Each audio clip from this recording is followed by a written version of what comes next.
She woke up married to a stranger, and that was the least terrifying thing about him. A high school teacher drowning in debt. A man whose name made powerful people go quiet. One drunken night in Las Vegas. One contract worth $250,000. What began as the worst mistake of her life was about to become the only real thing in it. If you've ever made a decision that changed everything, stay with me until the end. Hit like, drop a comment with the city you're watching from. I want to see how far this story travels. At the the headache hit her before consciousness did. It rolled in like a wave breaking against the inside of her skull. Dense, merciless, the kind that lives behind the eyes and doesn't negotiate. Avery Hart surfaced from sleep the way a person surfaces from deep water. Disoriented, gasping slightly, hands reaching for something solid before her brain had any idea what solid meant in this particular moment. Her fingers found silk. That was wrong. She didn't own silk sheets. She owned a Target comforter in faded blue that she'd had since her first year of teaching, and a mattress that dipped slightly on the left side from 6 years of sleeping in the same position. Whatever her fingers were touching right now was not that.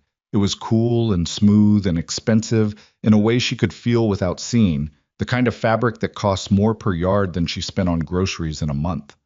She opened her eyes. The ceiling above her was high, not apartment high, not even hotel high in the normal sense. It was the kind of ceiling that existed in a different tax bracket than anything she'd ever slept beneath. White, coffered, edged with pale crown molding, lit from below by the warm ambient glow of recessed lighting that someone had left on low. There was a chandelier, not a cheap one. The crystals caught the low light and threw it back in fractured pieces across the ceiling like a slow, expensive constellation. Avery sat up. The room was enormous. Floor-to-ceiling windows on the far wall showed a Las Vegas skyline still glittering against a sky that had gone the deep purple gray of very early morning, that false hour between 3 and 5 when the city pretends the night hasn't ended. The strip was out there somewhere, blinking and blazing, indifferent. Closer, the grounds below the window showed a lit swimming pool, perfectly blue, perfectly still, surrounded by manicured hedges and outdoor furniture that no one was currently using. She was in a bed large enough to sleep 4 adults comfortably. She was wearing a silk nightgown the color of champagne that she had never seen before in her life. And on her left hand, catching the light in a way that made her stomach drop straight through the mattress and into whatever was below this floor. A ring. Diamond, substantial. Set in platinum or white gold, she couldn't tell which, and flanked by smaller stones that formed a band so precisely made, it looked like something from a store window on Rodeo Drive, rather than anything that belonged on the finger of a 31-year-old 10th grade English teacher from Sacramento, who had come to Las Vegas for her best friend's bachelorette weekend with a budget of $400 and the firm intention of drinking exactly enough, but not too much. Avery stared at the ring for a long moment. Then she said, out loud, to the empty room, "Absolutely not." The room didn't answer. It was too tasteful for that. She swung her legs over the side of the bed. The floor was marble, cold against her bare feet, and it grounded her in the way that cold surfaces do. Sharp, real, undeniable. She stood up and immediately had to grab the bedpost because the room tilted. Not severely. Just enough to remind her that whatever she'd consumed the night before was still very much present in her bloodstream, metabolizing slowly, saying hello. Her last clear memory was the Velvet Room, the private bar on the 32nd floor of the Marquette Hotel, where Dana's maid of honor had booked a table for 8. The Champagne Tower. Dana herself in a rhinestone sash and a crown that kept sliding sideways, laughing too loud, beautiful and happy, in the way that brides are happy when the whole world is temporarily arranged to celebrate them. Avery remembered clinking glasses. She remembered a round of shots that she had not intended to take, but took anyway because the bartender was charming and Dana had given her a look. She remembered dancing. She remembered the lights being very bright and then very soft and then nothing. Nothing after that. She crossed to the window and looked down at the pool, then out at the city, then at her own reflection in the glass. The reflection showed a woman with dark hair that had mostly escaped whatever style it had been in the night before. Smudged mascara under brown eyes that were wide and alarmed, a silk nightgown that fit her like it had been chosen for her specifically, and a diamond ring that caught the light every time her hand moved. "Okay," she said to her reflection. "Think." Her reflection looked unconvinced that thinking was going to help. There was a door to her left, slightly ajar, showing marble and a vessel sink that probably cost more than her car. She went in, used the bathroom, found a new toothbrush still in its packaging on the counter, beside a selection of toiletries that were all high-end and unopened. Someone had anticipated a guest. The thought sat in her stomach uneasily, next to the hangover and the growing dread. She found her phone on the bathroom counter.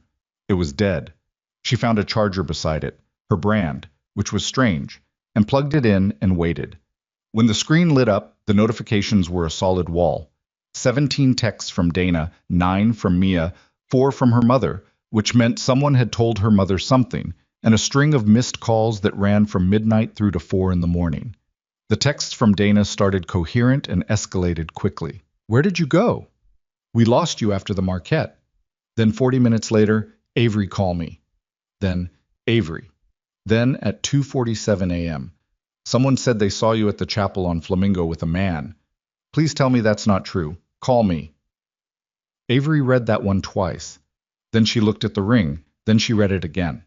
She was still staring at her phone when the bedroom door opened. The man who walked in was not what she expected, though she couldn't have said what she expected. He was tall, several inches over 6 feet, and he moved through the doorway with the unhurried ease of someone who had never in his life entered a room uncertain of his welcome. He was dressed in dark trousers and a white shirt with the sleeves rolled to the elbows, no tie, looking like someone who had been awake for hours or possibly hadn't slept at all. His face was hard-planed and striking in a way that wasn't quite handsome in any conventional sense, too angular for that, jaw too set, eyes too sharp, but impossible to look away from. Dark hair, slightly disheveled, a faint shadow of stubble along his jaw. I was carrying 2 cups of coffee. He looked at her standing in the bathroom doorway holding her phone, registered her expression, and said with complete calm, "You're awake." "Who are you?" Avery said. Not a question, a demand, and "Roman D. Luca." He set one of the cups on the dresser closest to her. "You take it black. You mentioned that last night." "I don't know you." "You did, by the end of the evening." He held his own cup and watched her without apparent discomfort. His eyes were dark, a shade of brown so deep it read nearly black in the low morning light, and they held a quality that she would spend a long time afterward trying to name accurately. Not cold exactly. Contained, like a very still body of water where you couldn't tell the depth. "What is this ring?" she said. "Your wedding ring." The words landed in the room and stayed there. Avery heard them. She processed them. She looked at the ring again.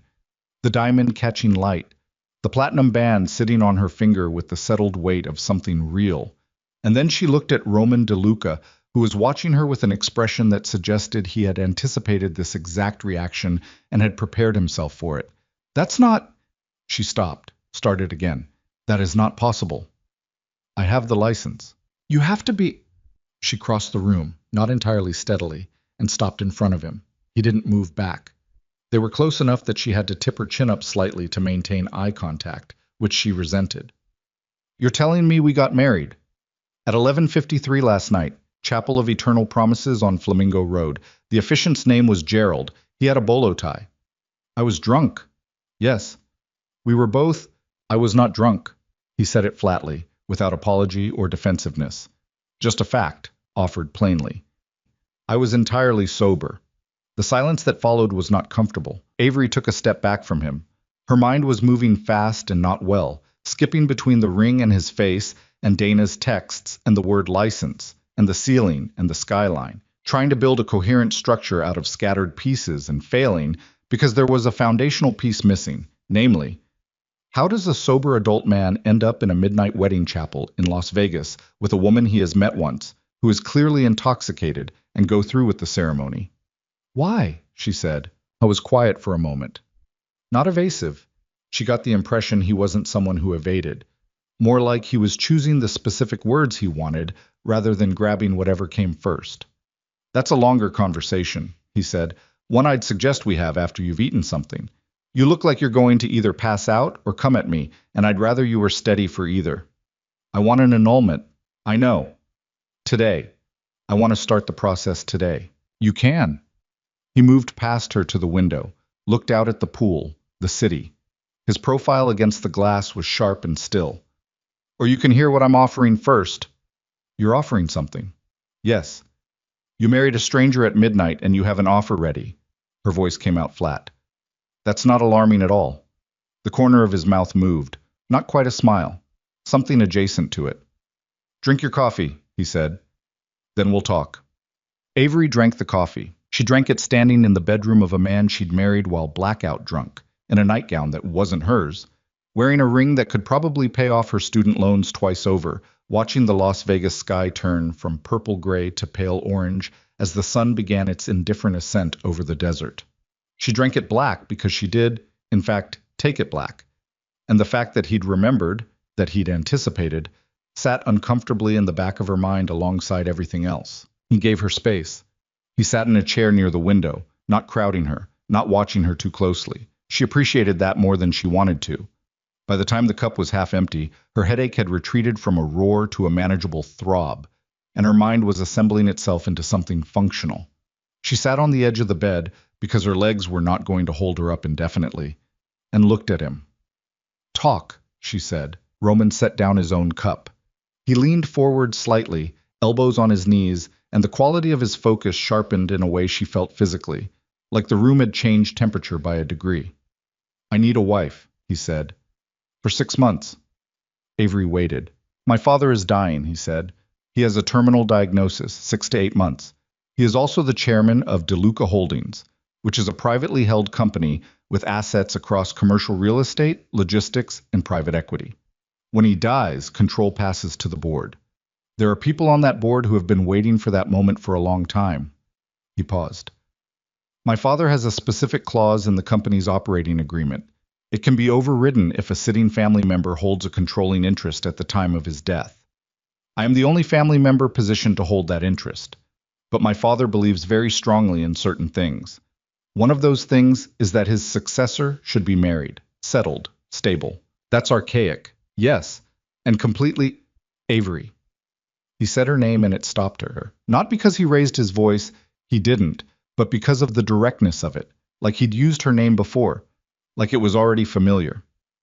I know what it is. I'm not asking you to agree with it. I'm asking you to help me with it. By being your fake wife. By being my wife. We are legally already married. The performance is optional. The legal status is real. She stared at him. He stared back. What does it pay? She said. And even as she asked it, she hated herself slightly for asking it. Because asking was already a concession. Asking meant she was considering it, and she'd walked into this room fully intending not to consider it. $250,000, he said. Paid in installments. 50 up front, 50 at 3 months, 150 at the end of the 6-month term when you sign the divorce papers. The number sat in the room.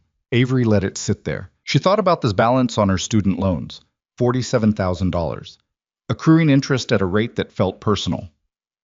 She thought about her mother's hospital bills from last year, still partially outstanding, still calling her phone from unknown numbers. She thought about her apartment in Sacramento, the radiator that clanged all winter, the way the ceiling in the hallway had started showing a damp patch that the landlord kept promising to address. She thought about her teaching salary, which was not nothing, but was also not enough to do anything except maintain the exact life she was already living with no margin for error and no visible path to a different one. She thought about $250,000. What does it actually involve, she said, specifically? Living here. This house is the primary residence, though there are others we'll use. Appearing at family dinners, business events, public appearances. Presenting as a genuine couple. My father will want to spend time with you. He's ill, but he's sharp. His people will watch you. You'll need to be convincing. And you'll be convincing too? Or am I just performing on my own? Something moved in his expression. I'll hold up my end. What about my job? My life in Sacramento.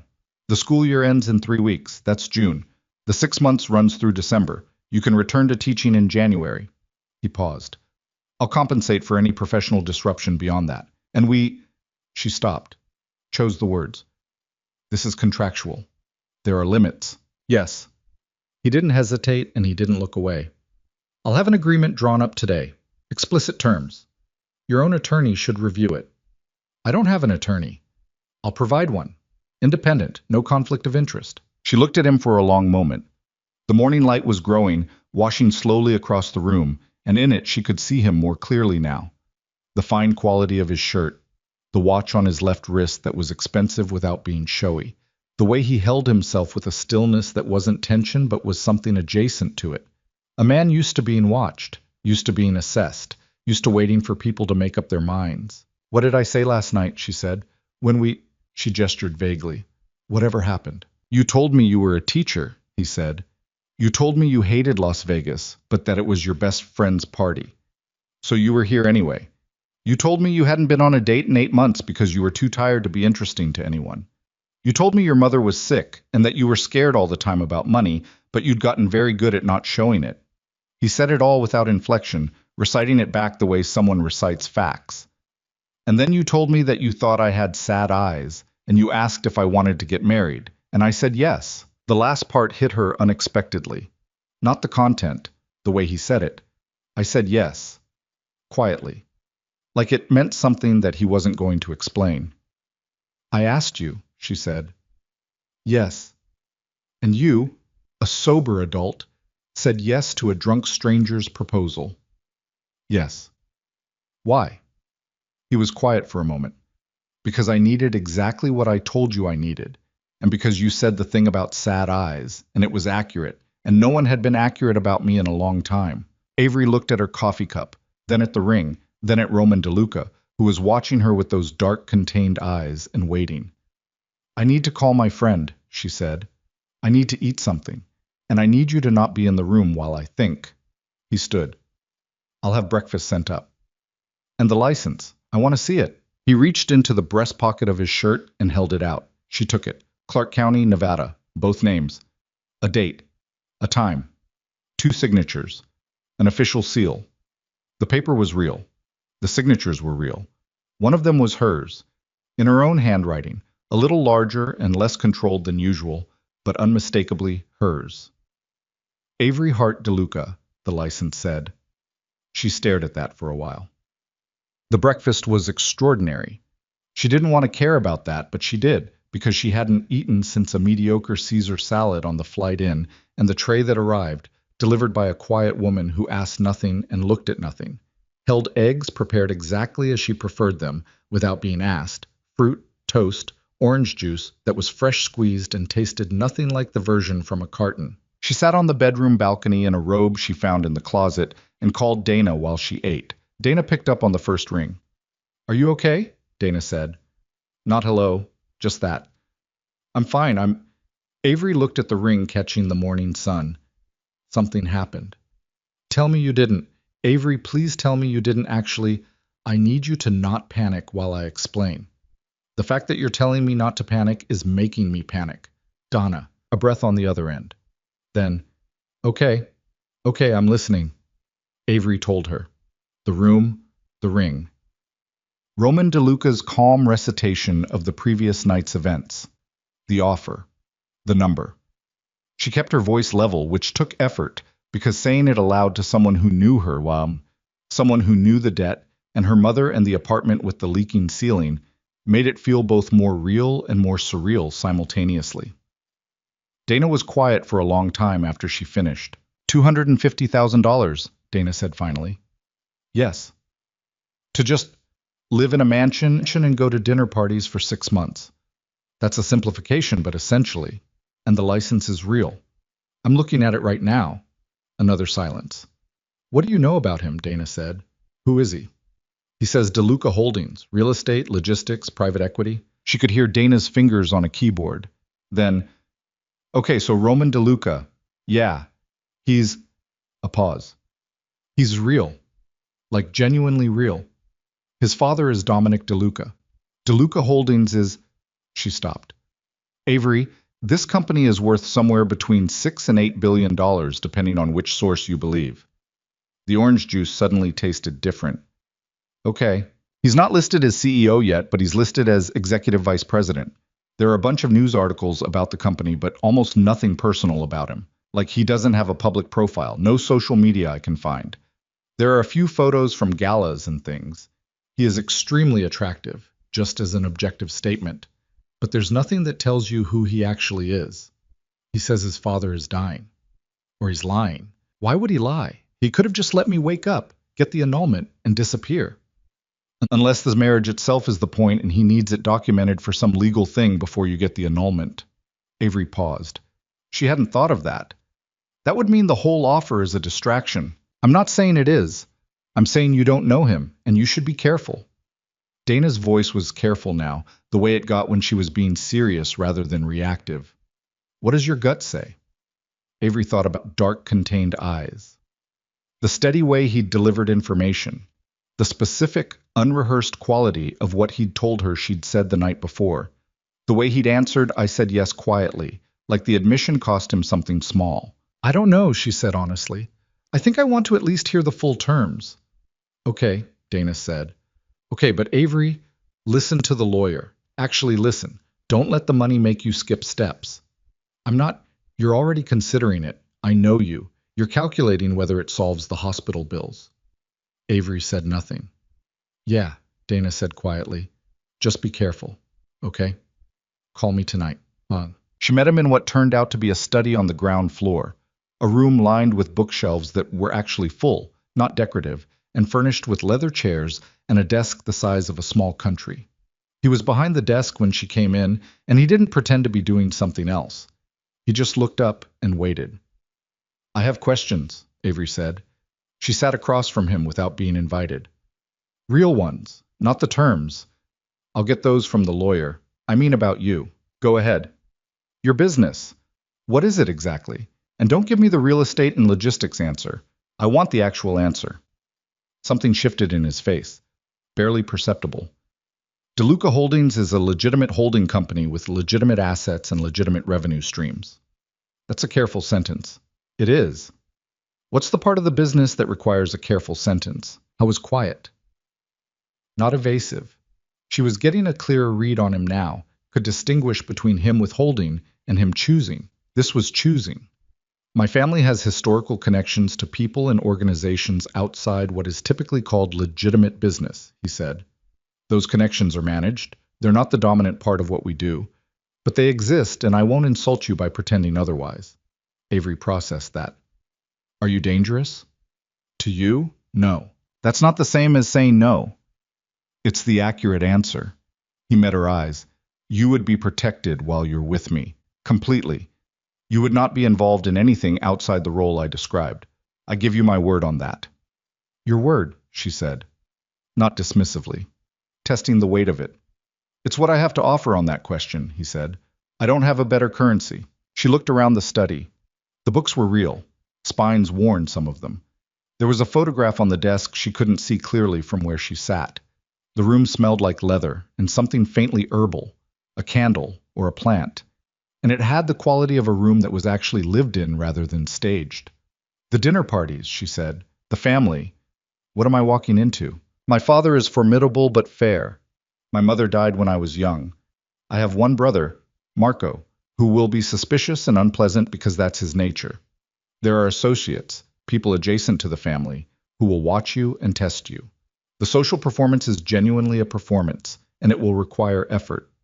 And when I fail a test, when someone figures out it's fake, then we adjust. I'm not expecting perfect. I'm expecting genuine effort and the ability to hold under pressure. He paused. You're a teacher. You stand in front of rooms full of people who are actively hoping you'll stumble. You've been doing that for 6 years. That's a skill. She didn't expect that. You looked me up. Of course I did, this morning, while I was asleep.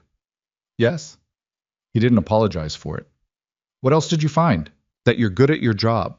That your students' test scores are above district average. That you have 2 degrees and $62,000 in combined debt. That your mother was hospitalized for a cardiac event last October, and that the outstanding balance on that admission is approximately $14,000. He said it plainly, without using it as leverage, just listing it the way he listed everything, like information was simply information. I'm not saying those things to pressure you. I'm saying them so you know I understand the situation you're in. The offer is real. The terms will be fair, and I understand why you need to consider it carefully. Avery was quiet for a moment. I'm going to talk to the lawyer, she said. Of course. And if the terms aren't right, I'm going to walk out of here and file for the annulment, and this is over. Understood. And if I agree... She stopped. tried to find the exact words for the thing she needed to say. If I agree, I need you to understand that I'm not... She pressed her lips together. I'm doing this for the money. That's it. I'm not going to pretend otherwise with you, even if I'm pretending everything else with everyone else. You and I are going to be honest with each other about what this is. Can you commit to that? Roman looked at her for a long moment. There was something in his expression she couldn't read. Not quite surprise, not quite recognition. Something that sat between them. Yes, he said. I can commit to that. She stood up. Then have the lawyer here this afternoon. The lawyer's name was Patricia Ewan, and she arrived at 2 in the afternoon in a charcoal suit with a leather briefcase and the brisk, no-nonsense energy of someone who had seen every flavor of unusual situation and had learned not to register surprise. She met with Avery alone for 40 minutes in a separate room before they reviewed the contract together. The contract was thorough. Avery read every line, which Patricia had clearly anticipated and appreciated, making notes in the margins of her own copy while Avery worked through it. The financial terms were exactly as Roman had stated. The scope was clearly defined: public appearances, family events, shared residence, social performance. The limits were explicit and enforceable. No physical requirements beyond what would be expected of a married couple in public settings. No demand for intimacy. Full personal autonomy maintained within the contracted role. An NDA running both directions. A termination clause that protected Avery's financial interests even if Roman chose to end the arrangement early. It was, Patricia told her, a contract that had been written by someone who anticipated objections and removed them preemptively. Which is either very professional or very practiced, Avery said. Both aren't mutually exclusive, Patricia said. She capped her pen. The terms are genuinely protective of your interests. That doesn't mean this is a straightforward situation. Do you understand what you're agreeing to enter? A wealthy man's family theater, Avery said. A wealthy man's complicated family theater, Patricia said. There's a difference. Have you done any research on the DeLuca family? Some. Patricia looked at her evenly. Do more, she said, before you sign. What am I going to find? Nothing specific, that's the thing. Very little specific, which, in my experience, is itself specific. Avery held that. But the contract is sound. The contract is sound. Patricia closed her briefcase. The contract is not the risk. What? She signed it at 4:30 in the afternoon. She signed it in Roman's study, at his desk, with him seated across from her and Patricia Ewan beside her, and the late desert sun coming sideways through the tall windows. She signed it because the contract was sound and because Patricia's warning, while noted, was not specific enough to override the very specific reality of $62,000 in debt and her mother's outstanding hospital bill and a ceiling in Sacramento with a damp patch that nobody was going to fix. She signed it because she had always been practical, even when practicality felt like surrender. She set the pen down and looked at Roman, who was watching her. That still contained quality. The light caught the side of his face, and for a moment she saw what she thought she'd meant last night, drunk, and apparently more honest than she usually allowed herself to be. The specific quality of sadness that lived in the architecture of a person's face when they'd carried something heavy for long enough that it had become structural. Okay, she said. What happens now? Now you meet my father, he said. He's coming for dinner on Friday. That gives you 3 days. 3 days to what? To learn to look like you chose me. Avery looked at the ring on her hand, at the signature she'd just written, at the window and the desert beyond it, vast and dry and indifferent. I didn't, she said. No, he agreed, but you're here. The silence that followed was the first one that felt, in some small and complicated way, like they were on the same side of something. She wasn't sure that made her feel better. The 3 days moved fast. Roman did not hover. He gave her the house, or the relevant parts of it, and a daily schedule, and the name of a woman named Claire who served as a kind of household coordinator, and who appeared at Avery's door each morning with a warm expression and a tablet containing the day's logistics. Claire was efficient, tactful, and clearly expert at managing people who were navigating unusual circumstances without making them feel managed. On the first day, Avery explored. The mansion was large without being obscene. 4 bedrooms, a library, a gym, a formal dining room that connected to a chef's kitchen, an infinity pool that backed up to a view of the valley. Her room was the one she'd woken up in. Roman's was across the hall and further down, a detail she'd confirmed by quietly checking. Separate bathrooms, separate spaces. The contract's terms made physical in the architecture of the house. On the second day, Roman sat with her for 3 hours and they went through the family. Dominic DeLuca, 71, dying of pancreatic cancer, still running the company from a wheelchair when he felt strong enough, sharp as broken glass. He had married Roman's mother young and buried her when Roman was 9.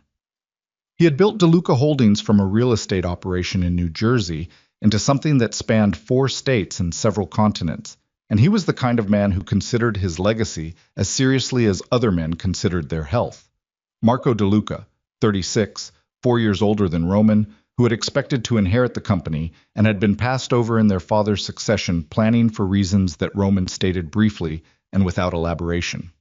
There were cousins, associates, a woman named Elena, who had been Dominic's personal assistant for 15 years, and who was, Roman said, smarter and more observant than anyone in any room she entered. "What about you?" Avery said, midway through the second afternoon, sitting across from him in the library with a legal pad full of notes in front of her. "What do I need to know about you, the version that your father believes?" Roman looked at the question for a moment. "He believes I work too hard, that I inherited his mind but not his patience, that I was shaped by my mother's death in ways I haven't fully accounted for, that I should have married years ago." A pause. "He'll believe I married you impulsively because of the Vegas trip. He knows I was there for a business meeting. And he'll believe I was drawn to someone real, someone outside the world he built. He's been hoping for that, someone not from the industry." "Is any of that true?" she said. He was quiet for a moment. "More than I expected," he said. She didn't press it. On the third day, Claire came with garment bags. "Mr. DeLuca would like to provide appropriate clothing for the dinner," Claire said, which was a tactful way of saying that Avery's existing wardrobe, packed for a bachelorette weekend, was not going to survive Friday night. The bags held 3 options for the evening, all of them understated and perfect in the way that truly expensive things were understated and perfect. Avery picked the navy one, which fit like it had been measured, which she suspected it had been. She stood in front of the mirror in the navy dress, and her own reflection looked back at her, composed, presentable, the diamond on her finger catching the light. And for a moment she almost convinced herself. Almost. Friday arrived like a verdict. Dominic DeLuca arrived at 6:15 in a black car that Avery watched from an upstairs window. He was helped from the car by 2 men, not because he was frail. He moved with a deliberate strength that illness had bent but not broken, but because he used a cane now, which he carried with the irritated dignity of a man who had recently been forced to acknowledge his own body's limits. I was tall, like Roman. White-haired, thick through the shoulders, dressed in a suit that was impeccably dark. His face was the origin point for Roman's, the same strong jaw, the same quality of fixed attention, just weathered and marked by 7 decades and whatever that 7 decades had contained. Marco was with him. The brother was broader than Roman, built differently, with none of Roman's stillness. He moved restlessly, hands in his jacket pockets, eyes moving around the entrance hall as they came in, cataloging. He was handsome in a more obvious way, the kind of face that had probably been useful in rooms full of people who underestimated it. His eyes found Avery immediately. She was standing at the base of the main staircase beside Roman, and she felt Marco DeLuca's gaze land on her the way you feel weather changing. A drop in pressure, something anticipating. Roman's hand found the small of her back. The touch was light, professional, practiced, and warm. She hadn't expected warm. "Avery," Roman said, "my father, Dominic, my brother, Marco." Dominic crossed to her with deliberate steps and took her hand in both of his. His grip was still strong. He looked at her. Not quickly, not dismissively, but with the thoroughness of a man who had spent a lifetime reading people and was now applying that skill with the urgency of someone who had limited time to spend it. "So you're the woman," he said. "I'm one of them," she said. Something moved in his eyes. "Roman told me you were direct." "I don't have the energy not to be." Dominic held her gaze for a moment longer. Then he said, still looking at her, "She'll do." Marco made a sound that was not quite a laugh and not quite dismissal, but contained elements of both. Dinner was 3 hours long. Avery survived it the way you survive an exam you've studied for but can't fully prepare for, by being present, by listening, by asking the right questions and answering the ones she could, and deflecting the ones she couldn't with the particular skill of someone who had spent years managing a classroom of people testing her authority. Dominic asked about her teaching, her family, where she'd grown up, how she'd met Roman. She had the story. They'd worked it out. But she didn't recite it. She talked around it, which was more convincing. Marco was quiet for most of the meal, watching.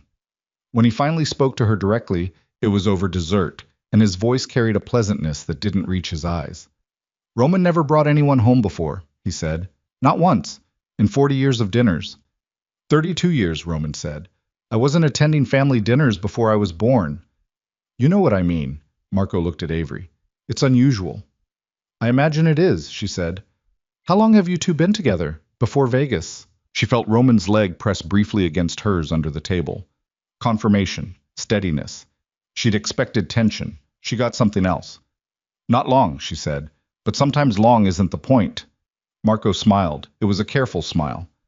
That's romantic, he said. Very romantic. The words sat in his mouth like something he was tasting for poison. After Dominic and Marco left, Dominic embracing Roman for a long moment near the door, whispering something in his ear that Roman received without expression. The house went quiet. Avery kicked off her heels in the entrance hall and stood in her stockinged feet on the cool floor and let out a breath that she'd been holding, it seemed, for about 3 hours. Roman was still at the door. He turned and looked at her. You were good, he said. I was terrified. You were good, he repeated. My father likes you. Your brother doesn't. Marco doesn't like anyone. He doesn't like me. He came back down the hall toward her, loosening his tie. You handled the dinner question well. I deflected the dinner question. That's handling it. He stopped a few feet from her. In the entrance hall's softer lighting, with the tie loosened and the evening done, he looked different than he did in the study. Less formal. Something slightly more exposed. What did your father say to you at the door? She said. He was quiet for a moment. He said she's real, Roman said. He said he was glad I finally... He stopped. He said he was glad. Avery looked at him. At the particular way he'd stopped mid-sentence. At the thing that moved briefly across his face before he locked it back down. She thought about what he'd said the night before. No one had been accurate about me in a long time. She thought about sad eyes. She thought about the fact that she was standing in a stranger's house in a dress that cost more than her laptop, wearing a ring that constituted legal marriage to a man she'd known for 48 hours, and that her mother was going to call eventually, and she was going to have to say something, and that in approximately 5 months and 3 weeks, she would sign divorce papers and walk away with enough money to change the course of her life. She thought about how none of that felt as simple as it had seemed when she was doing the math. Thank you, Roman said. For tonight. She nodded. She picked up her heels. She walked toward the staircase, and at the bottom of it she paused without fully knowing why. Your father, she said. Is he really dying? Yes, Roman said. Just that. No embellishment. She looked at him once more. In the light at the end of the hallway, standing alone in his own house with his tie half undone and his face held carefully neutral, he looked like exactly what he'd told her she'd said. A man with sad eyes. She went upstairs. She lay in the silk sheets of the enormous bed and stared at the expensive ceiling and turned the ring around her finger in the dark, round and round, the diamond and the band. In the morning, everything would be fine. She would be professional. She would be practical. She would execute the terms she'd signed and collect the money and leave in December, and her life would be different in the ways she'd planned. That was the arrangement. That was all this was. Her phone buzzed on the nightstand. A text from a number she didn't recognize, sent to the cell phone number she'd had for 3 years. We know about the heart, woman. Tell DeLuca she should go home before someone makes that choice for her. Avery stared at the screen. The diamond on her hand caught the light from the phone. The house was quiet. Outside, beyond the walls and the guards and the manicured hedges, the city blazed on, indifferent and endless. She stared at the message for a long time. Then she got up, walked down the hall, and knocked on Roman DeLuca's door. Whoa. Roman answered the door in 30 seconds. That was the first thing she clocked, the speed of it. Not the groggy delay of someone pulled from sleep. Not the shuffled hesitation of a man disoriented at being knocked on at whatever this hour was. 30 seconds, and the door opened, and he was standing there in a dark t-shirt and the same trousers he'd worn to dinner, minus the jacket, and his eyes were sharp and fully awake. He hadn't been sleeping. He looked at her face, and whatever he saw there made him step back immediately. "Come in." She came in. His room was larger than hers and less furnished, deliberately sparse, she thought, the way rooms look when the person living in them doesn't want too many things around them. A desk with a laptop open to something she couldn't read from this distance. A lamp on. A glass of water. He had been working, or something close to it. She held out her phone. He took it, read the message. His face did not change in any way that was readable, but something in his posture changed. A kind of settling, a consolidation, the way a structure shifts when a load is placed on it. He handed the phone back. "When did this come in?" 10 minutes ago." "Have you replied?" "No." He crossed to his desk and picked up his own phone. She watched him type a message, short, fast, not looking at the screen, the way someone texts who has done it in the dark many times. He made a call immediately after. 2 sentences, quiet, then he hung up. "My security team is already checking the number," he said. "It'll be a burner. They'll trace the tower if they can." He looked at her. "Are you all right?" "I don't know yet." She was still holding her phone. The screen had gone dark. "Who sent that?" "I don't know yet either." "But you have a guess." I was quiet for a moment. Not evasive. Choosing. "There are several people who would have an interest in destabilizing our arrangement. Tonight's dinner went well. My father's reaction was visible to anyone watching, and there are people who watch." He paused. "I said there were people on the board waiting for my father's death. Those people have reach." "The text said to go home." She put her phone in the pocket of her robe. "That's a threat." "Yes. You told me I'd be protected. You said that specifically." "You will be. Roman." She said his name and it came out harder than she'd intended, but she didn't soften it. "Someone has my phone number, my personal number. I've had that number for 3 years, and I don't give it out freely. And I didn't give it to anyone in this city except Dana and the lawyer. Someone got it, which means someone did research, which means someone was watching before tonight, before the dinner." She watched his face. "Did you know this was a possibility when you made the offer?" He met her eyes. "Yes." "Did you disclose that in the contract?" A beat. "Not explicitly." "Not explicitly." She heard her own voice go flat. "So when you said I'd be protected, when you said there were limits and you'd hold up your end, you knew I might need protection from the moment I agreed, and you presented it as a theoretical rather than a current and active situation. I didn't know how active it would become, or how quickly." "That's not an answer. It's the honest one." She looked at him for a long moment.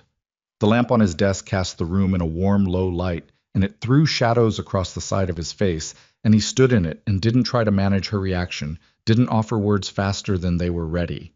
She'd already noticed that about him. He didn't fill silence with noise. Most people did. Most people, when they'd done something they could be accused of, started talking faster. Roman didn't talk faster. She wasn't sure if that was integrity or just a different variety of calculation. "I'm not leaving," she said. He didn't look surprised. "All right. I'm not leaving because I signed the contract and because the money is real, and because whoever sent that message can go to hell. But I want the full picture from here, not managed information, not what you decide I need to know when you decide I need to know it." She crossed her arms. "If something is relevant to my safety, I hear it first. Not after the fact. Not softened. First." "Agreed." "That's it? Just agreed?" "What else do you want me to say?" "I want you to understand that I'm not a prop in your story," she said. "I know that's what the contract is. I know what I am in this arrangement. But I'm a person inside the contract, and if I'm going to be in danger because of this, I deserve to know the terrain." Something changed in his face. Not softening exactly, more like recognition. "You're right," he said. "You deserve to know before you signed." "Yes, I did. I made a calculation that you wouldn't agree if I told you the full scope up front. So you withheld it." "Yes." She waited for the apology. It didn't come. He held her gaze and said nothing further and didn't dress it up and didn't reach for language to make it less than what it was. She found, unexpectedly, that the absence of the apology bothered her less than the apology would have. "Go to sleep," he said. "My team will have someone on your door tonight. In the morning, we'll go through the situation properly. I'll tell you what I know." She turned for the door. "Avery." She stopped. "I don't think you're a prop," he said. "I want to be clear about that." She left without answering. So, the morning came gray and warm, the desert sky pulling cloud cover in from the west, and Avery was awake before 6 because she'd slept in pieces, waking every hour to a house that was quiet and intact around her while her mind ran laps. She showered, dressed in her own clothes, jeans, a plain white shirt, things that were hers, and was downstairs before Roman. The man posted outside her door overnight had been unobtrusive to the point of near invisibility, a quality she suspected was trained. He was gone by morning, replaced by the normalcy of Claire in the kitchen, and coffee already made, and the newspaper that Roman apparently still received in print laid on the counter. She was on her second cup when he came down. He looked like he'd slept 4 hours, which she guessed was probably normal. He poured coffee, sat across from her at the kitchen island, and without preamble said, "Marcus Venn." "Who is that?" "Board member, second largest individual shareholder outside my father's stake.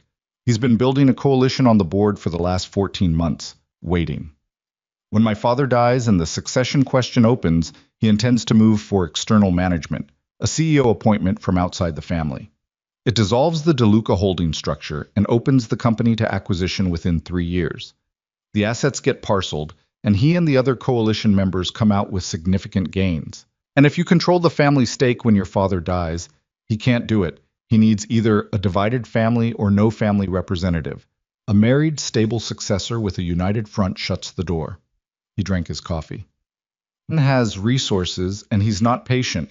He would have people watching my father's condition. He would have known about Vegas. I was there for a meeting that included 2 of his associates. He moved fast." The text came from Venn, almost certainly from someone working for him. He wouldn't do it personally. Avery turned her cup in her hands. "What can he actually do to me?" Roman's jaw tightened, almost imperceptibly. "Pressure, investigation, trying to find cracks in the story. He might approach you directly. He might approach people close to you, your friend Dana, your family." "My mother?" "Possibly." She set the cup down. "If anyone approaches my mother, I'll put protection on her today." She looked up at him. He said it simply, like it was already decided, like the outcome of if was never in question. "She doesn't know I'm here," Avery said. "She doesn't know about any of this. I've been putting off calling her because I don't know what to say. You'll need to tell her something, a version of something. People who care about you are vulnerabilities if they're uninformed. They react unpredictably when approached. My mother is not a vulnerability. To someone with Venn's resources, everyone is a vulnerability." He said it without cruelty, just plainly. "I'm not trying to alarm you. I'm telling you what I told you I'd tell you." She absorbed that. "All right," she said after a moment. "I'll call her today." "What?" She called her mother from the garden, standing near the pool in the gray morning warmth, watching the water move slightly in the desert breeze. Her mother picked up with the particular energy of someone who had been waiting. "Avery Marie." "Hi, Mom. I have 17 missed calls from your number and then nothing, and Dana called me." "Dana called you?" "She was worried. She said you were in some kind of situation. She didn't say what kind, and I have been—" A breath. Her mother, contained in a way that Avery recognized as the controlled version of significantly not contained. "Tell me what's happening." Avery looked at the pool, the smooth blue surface, the way the light came through the clouds and lay across it without conviction. She told her mother a version of the truth. Not the contract, not the money. Those pieces she couldn't explain in a way that wouldn't end in an argument she wasn't prepared to have. But the marriage, the drunken ceremony, the reality of it, the ring on her finger, those she told. She told her mother she was staying in Las Vegas for a while, that she'd met someone, that it was complicated and she was handling it and she needed her mother to not worry. Her mother was quiet through most of it. When Avery finished, the silence stretched long enough that she checked the phone to make sure the call hadn't dropped. "Mom, I'm here." A pause. "This man, Roman." "Yes." You're safe? You feel safe?" Avery looked back at the house. Through the glass doors of the study, she could see Roman at his desk, on the phone, his back to her. The way he sat, the stillness of him. "I feel safe," she said. It came out more certain than she'd expected. Her mother made a sound that was not quite satisfied but not quite alarmed. "I want to meet him." "I know. Not a video call, actually meet him." "Okay, Mom." And Avery, another pause. Her mother had a way of loading pauses that Avery had inherited, which she only recognized because other people had pointed it out to her. You sound different. I had a long week. No, different. A beat. Be careful. I will. Not just with the situation, with yourself. She hung up. Marco DeLuca arrived unannounced at 11 in the morning, which Avery clocked as intentional the moment she saw his car pull up the drive. No call ahead, no coordination with Claire, just the black car and Marco stepping out of it with his jacket open and his hands loose at his sides, wearing the particular ease of a man who considered this property to be, in some fundamental sense, also his. Roman was still on a call in the study. Avery was in the library with a book she wasn't actually reading when Claire found her with an expression of careful neutrality. Mr. DeLuca's brother is here, Claire said. He asked for Roman, but Roman is occupied. He's also asked to speak with you. Avery set the book down. She found Marco in the front sitting room, standing rather than sitting, hands in his pockets, looking at a painting on the wall with the expression of a man who had looked at it many times and was not looking at it now. He turned when she came in. The smile was immediate and easy and false. Avery, he said, like they were old friends. Marco. She stayed near the doorway. Not defensive, just calibrated. Roman's on a call. I know, I can wait. He gestured at the chair nearest him, like it was his room. Sit with me. She came in, but she didn't sit. She stood near the window, which gave her the light at her back and his face in it. He looked at her for a moment with something that wasn't quite amusement. You don't trust me, he said. I don't know you. Same thing, in my family. He sat himself, crossed an ankle over his knee, relaxed. Last night went well. Pop liked you. I'm glad. You handled his questions well. The Vegas story was smooth. It wasn't a story. His eyes held on her. No? We met in Vegas. We got married in Vegas. Those are facts. In a single night. It happens. To people who don't plan it. He tilted his head slightly. Roman plans everything, down to the texture. He has since he was a kid. He never did anything impulsive in his life except... He stopped. Let the pause do the work. Well? Except you. Avery held his gaze.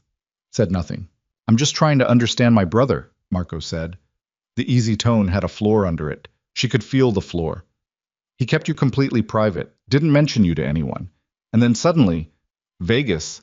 A ring brings you home to dinner. It's a lot of change very fast. Love can be fast. Love. He said the word like he was trying it on. You love him. I married him. People marry for a lot of reasons. Yes, she said. They do. The pause between them had texture now. Marco was smart. She'd clocked that at dinner, and she was confirming it now. He was working through something, testing angles. Not because he was aggressive, but because he was genuinely trying to determine what she was. Here's my position, he said, dropping the ease somewhat, getting closer to whatever was underneath it.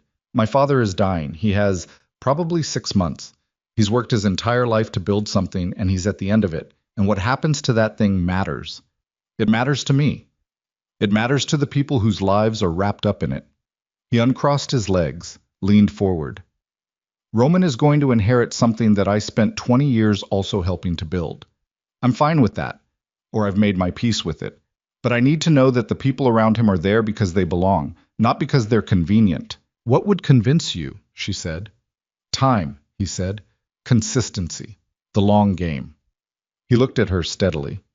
You've known my brother, by your own account, for a matter of weeks. You don't know what the long game looks like in this family. Then tell me. He blinked, just slightly. She'd caught him off balance, and they both knew it. What? He said. Tell me what the long game looks like. If you want me to understand the family, help me understand it. I'm not going to learn it by being tested. She held his gaze. I'm a teacher. I know the difference between someone who's assessing and someone who's just trying to establish dominance. You're doing both, but the second one isn't necessary. Marco looked at her for a long moment.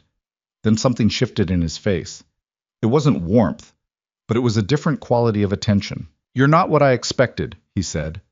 What did you expect? Someone softer. I teach 10th graders in Sacramento, she said. Soft doesn't survive that.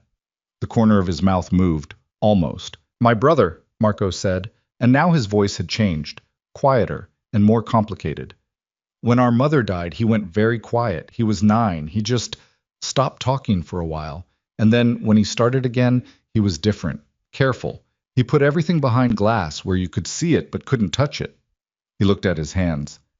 He's been behind glass ever since, with everyone. He looked back up at her. I'm watching to see if you're actually touching something or if this is all still just glass. She didn't have an answer for that. Before she could find one, she heard Roman's footsteps in the hall. And then he was in the doorway, taking in the scene, Avery by the window, Marco in the chair, the particular atmosphere of a conversation that had gone somewhere real. His eyes went to her first. A check, quick, involuntary. Then to Marco. You should have called, he said to his brother. You would have prepared a version of yourself, Marco said simply. Roman came into the room. The quality of the air changed when he entered it, a pressure, a directionality. Avery had noticed this before, the way rooms responded to him without his seeming to require it. What do you need? Roman said. I need you to be straight with me about Ven. The name landed in the room. Roman didn't react visibly, but Avery saw his hand at his side close slightly. A small thing. She was becoming fluent in small things. What about him? Roman said. He called me last night, after the dinner. Marco stood. He told me that you've been overstating Pop's condition to accelerate the succession timeline, that you've been managing Pop's medical team to keep him compliant, and that the diagnosis is real, but the time frame is being manipulated. Avery watched Roman's face. That's a lie, Roman said. I know it might be. I also know Ven doesn't lie without a reason, and his reason right now is to split us. Marco's voice was careful now, genuinely careful. I'm telling you what he said so you know he's moving, not because I believe him. You believe part of it. I believe... Marco stopped, ran a hand through his hair, and for just a moment he looked like someone who was tired, deeply tired, in the way that has nothing to do with sleep. I believe that you would do whatever you thought was necessary to protect what Pop built, and that sometimes the distance between protecting and controlling is thinner than you think. The silence was heavy and had history in it, years of it. The kind of silence that exists between people who have had the same argument so many times, it stopped needing words. I am not managing Pop's medical team, Roman said. His prognosis is what his doctors say it is. If you want to verify that independently, do it. I'll give you the name of every physician. I don't need to verify it. Then why are you here? Marco looked at him. Because Ven is going to come at you hard, and when he does, he's going to try to use me to do it. I wanted you to know that I'm not going to be used. He glanced at Avery once, briefly, something in it that was neither hostile nor warm, but acknowledged. Then back to Roman. Watch your back, he said. He's not working alone. He left. The house settled around them again. Outside, his car started and moved down the drive. Avery looked at Roman. Not working alone, she said. No. He said it quietly, looking at the empty doorway. He has someone inside. Inside this house? Inside the company. Someone close to me. He turned. His face was closed in a way it hadn't been before Marco arrived. I've suspected it for 2 months. I haven't been able to confirm. So while you've been managing this whole situation, the dinner, the arrangement, making sure everything looked right, there was already someone feeding information out. Yes. She absorbed that. The room felt different, smaller. The morning's gray light through the windows was less benign now. Your security team, she said. The people on the property. Can you trust them? The person team, yes. The broader staff. I'm less certain. She thought about the text on her phone last night. The speed of it, dinner ended, and within 2 hours someone had reached her private number. Someone at the dinner, she said. Roman looked at her, and she saw it in his face. He'd already thought of this, was already there, had arrived there at some point in his sleepless night, and was now watching her arrive alongside him. The house staff, he said. Elena. Your father's assistant was here last night? She coordinated the dinner details with Claire. She wasn't present for the meal, but she was in the house. Avery thought about Elena. The 15 years, the smartest person in any room. You think she's working for Ven? I think it's possible. He crossed to the window, looked out. If she is, then everything my father has said to her for 15 years has been filtered. Every decision, every communication, every indication of his thinking on the succession. He paused. It would explain a great deal. Can you confront her? Not without proof. If I move on her without proof and I'm wrong, I damage my father's trust irreparably, and Ven wins that round anyway. He turned. His voice was controlled, but she could hear the strain underneath it now, thin and real. I need to be certain before I do anything. How long will that take? I don't know. And while you're trying to be certain, Ven is moving. Yes. They stood in the sitting room in the gray light and the weight of it. The painting Marco had been looking at was a landscape. Mountains, dark water, the suggestion of a coming storm in the brushwork. She hadn't noticed it before. Roman, she said. He looked at her. This is more than dinner parties, she said. He was quiet for a moment. Yes, he said. It is. She nodded, slowly. The thing settling in her that needed to settle. The full weight understanding of where she was. Not the contracted version, not the careful version, the real version. Okay, she said. He looked at her with something that might have been gratitude if he'd been a different kind of person, or she'd been a different kind of situation. Instead, it was just steadiness, mutual.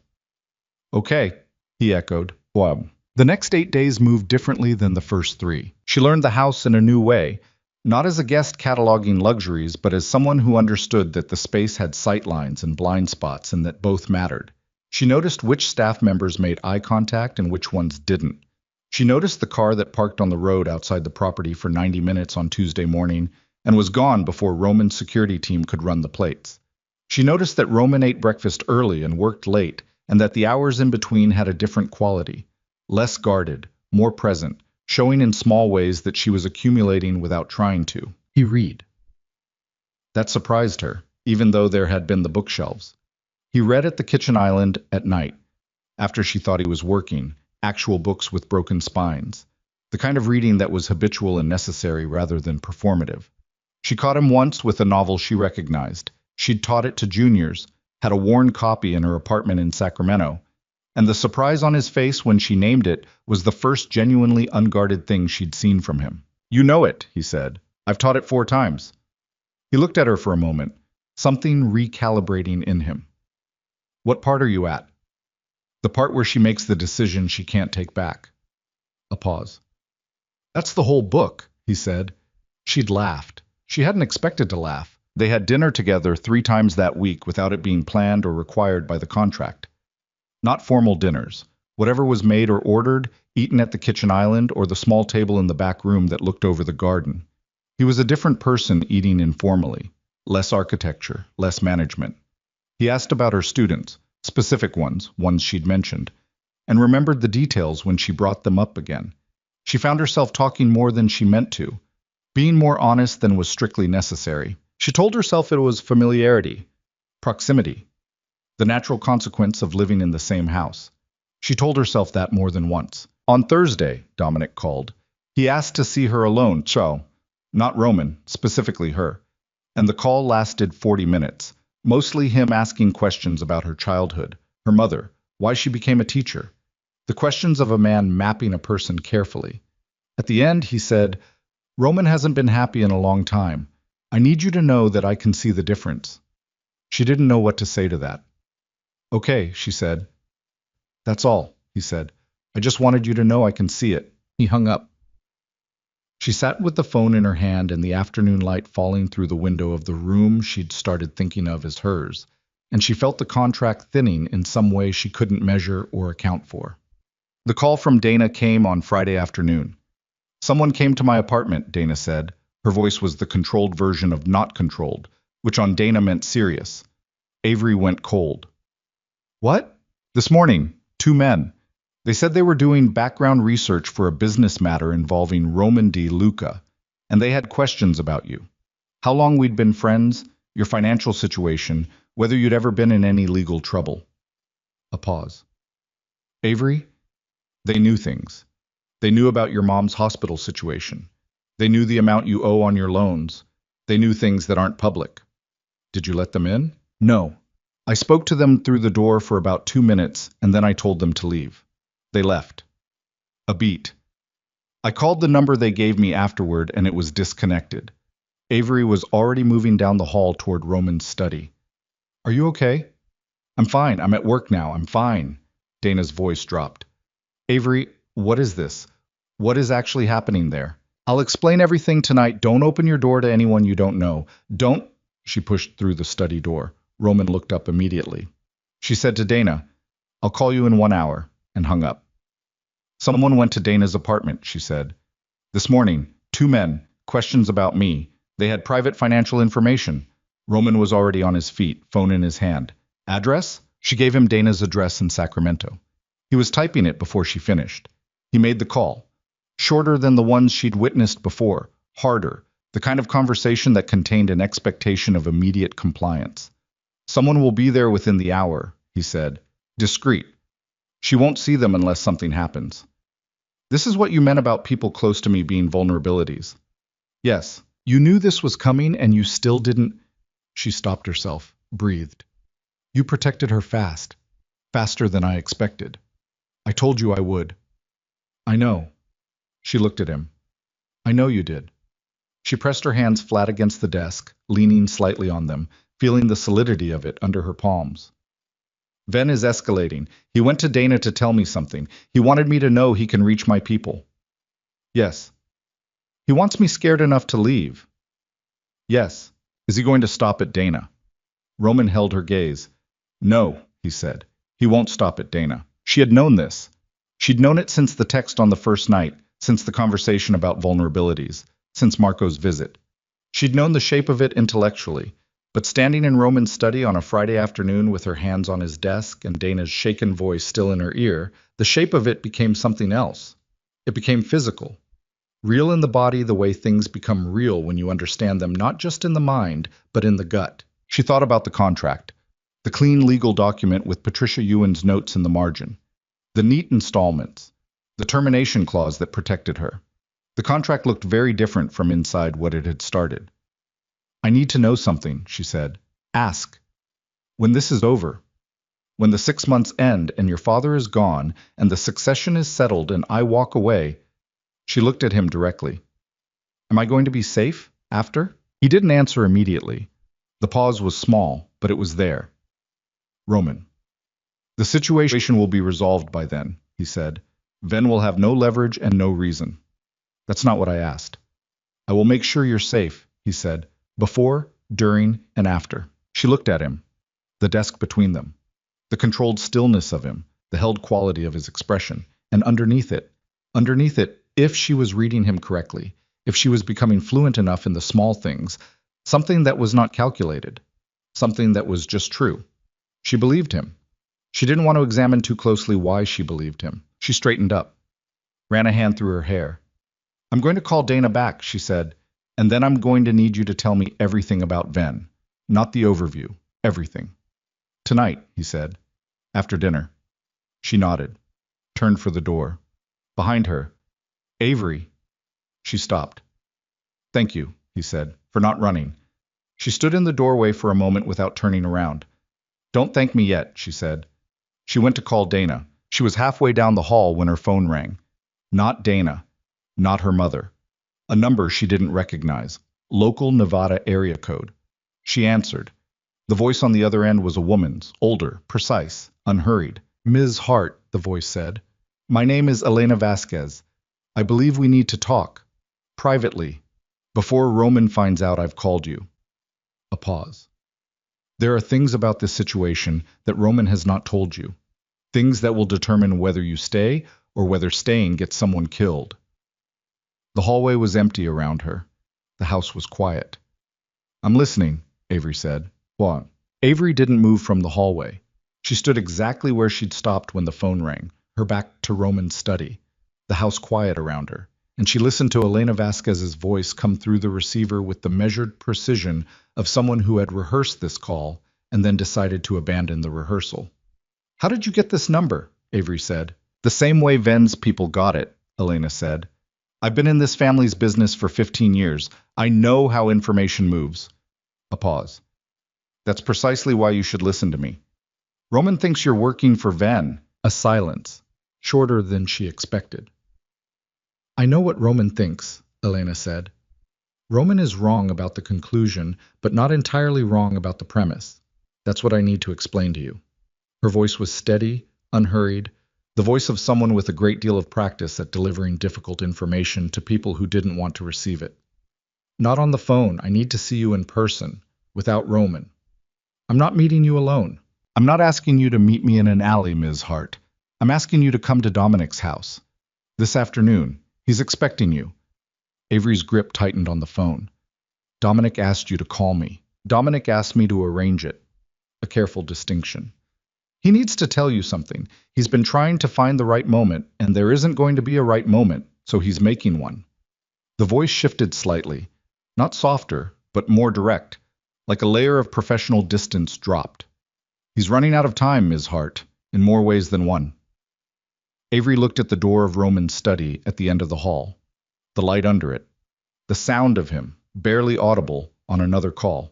If I tell Roman, he'll stop you from going, Elena said, and then you'll spend the rest of this arrangement building your understanding of this situation on a foundation that has a crack in it, one that will eventually give way under pressure. A pause. The choice is yours. I'm telling you the address. Whether you come is your decision. She gave the address. She hung up. Avery stood in the hall for a long moment. Then she went upstairs, changed into something that wasn't jeans, and came back down through the kitchen without going near the study. She told Claire she was going out, that she'd be back before dinner, and she took the car that had been made available to her since the second day. Not a DeLuca car, not tracked on their system, a lease in her own name that Roman had arranged as part of her personal autonomy clause. And she drove to Dominic DeLuca's house. She told herself it was a rational decision. She told herself that the whole way there. Dominic's house was smaller than Roman's, which surprised her. Not modest. Nothing about this family was modest, but human-scaled. A single-story structure in a quiet neighborhood on the western edge of the city, surrounded by mature trees that softened the desert light. The kind of house that had been lived in long enough to have settled into itself. Elena met her at the door. In person, Elena Vasquez was exactly what Roman's description had implied, and more. Small, composed. A woman in her late 50s, whose face had been shaped by decades of careful observation into something that gave nothing away by accident. She looked at Avery with an assessment that was frank and thorough and completed in about 4 seconds. He's in the back, she said. He's been up since 5. It's a good day. He's clear. I need you to understand that what he tells you, he's telling you as himself, not as a sick man, not as someone confused by his condition. She held Avery's gaze. What he says to you today is what he has always meant. She led Avery through the house. Photographs on the walls, the accumulated weight of a life that had been enormous and was now mostly still. A younger Dominic in various contexts, construction sites, boardrooms, charity galas, a single photo of him with a woman who had Roman's eyes and Marco's jaw, holding an infant.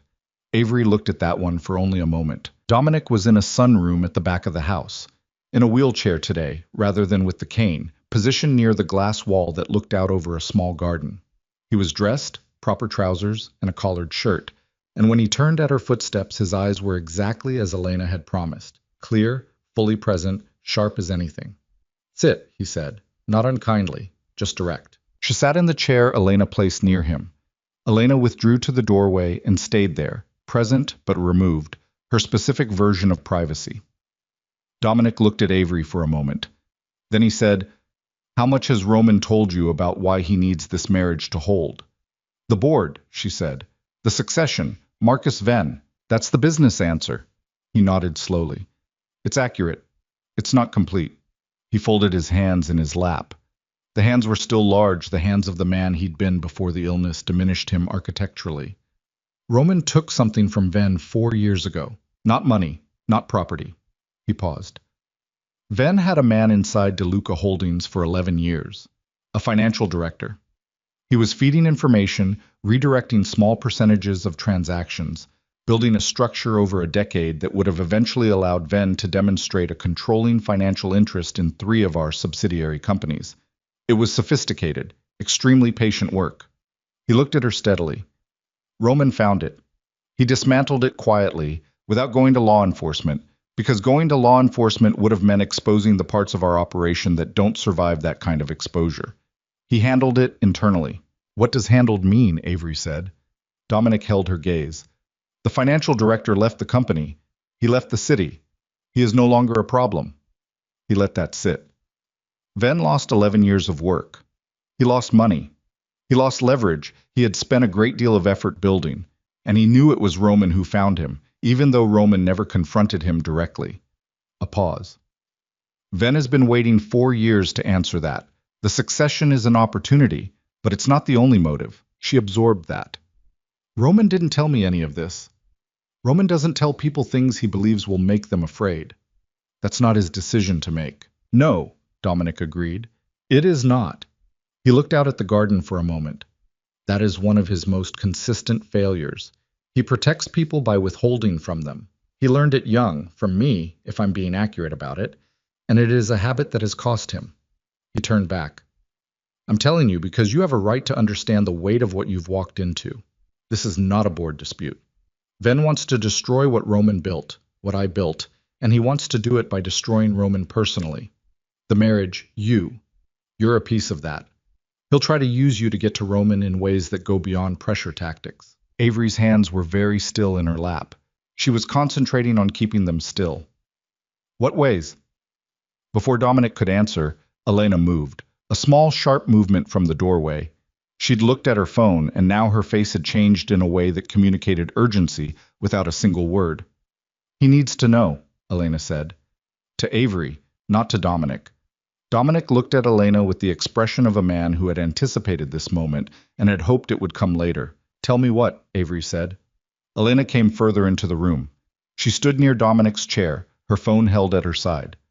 Ven has something on Roman, she said. He's had it for 2 months.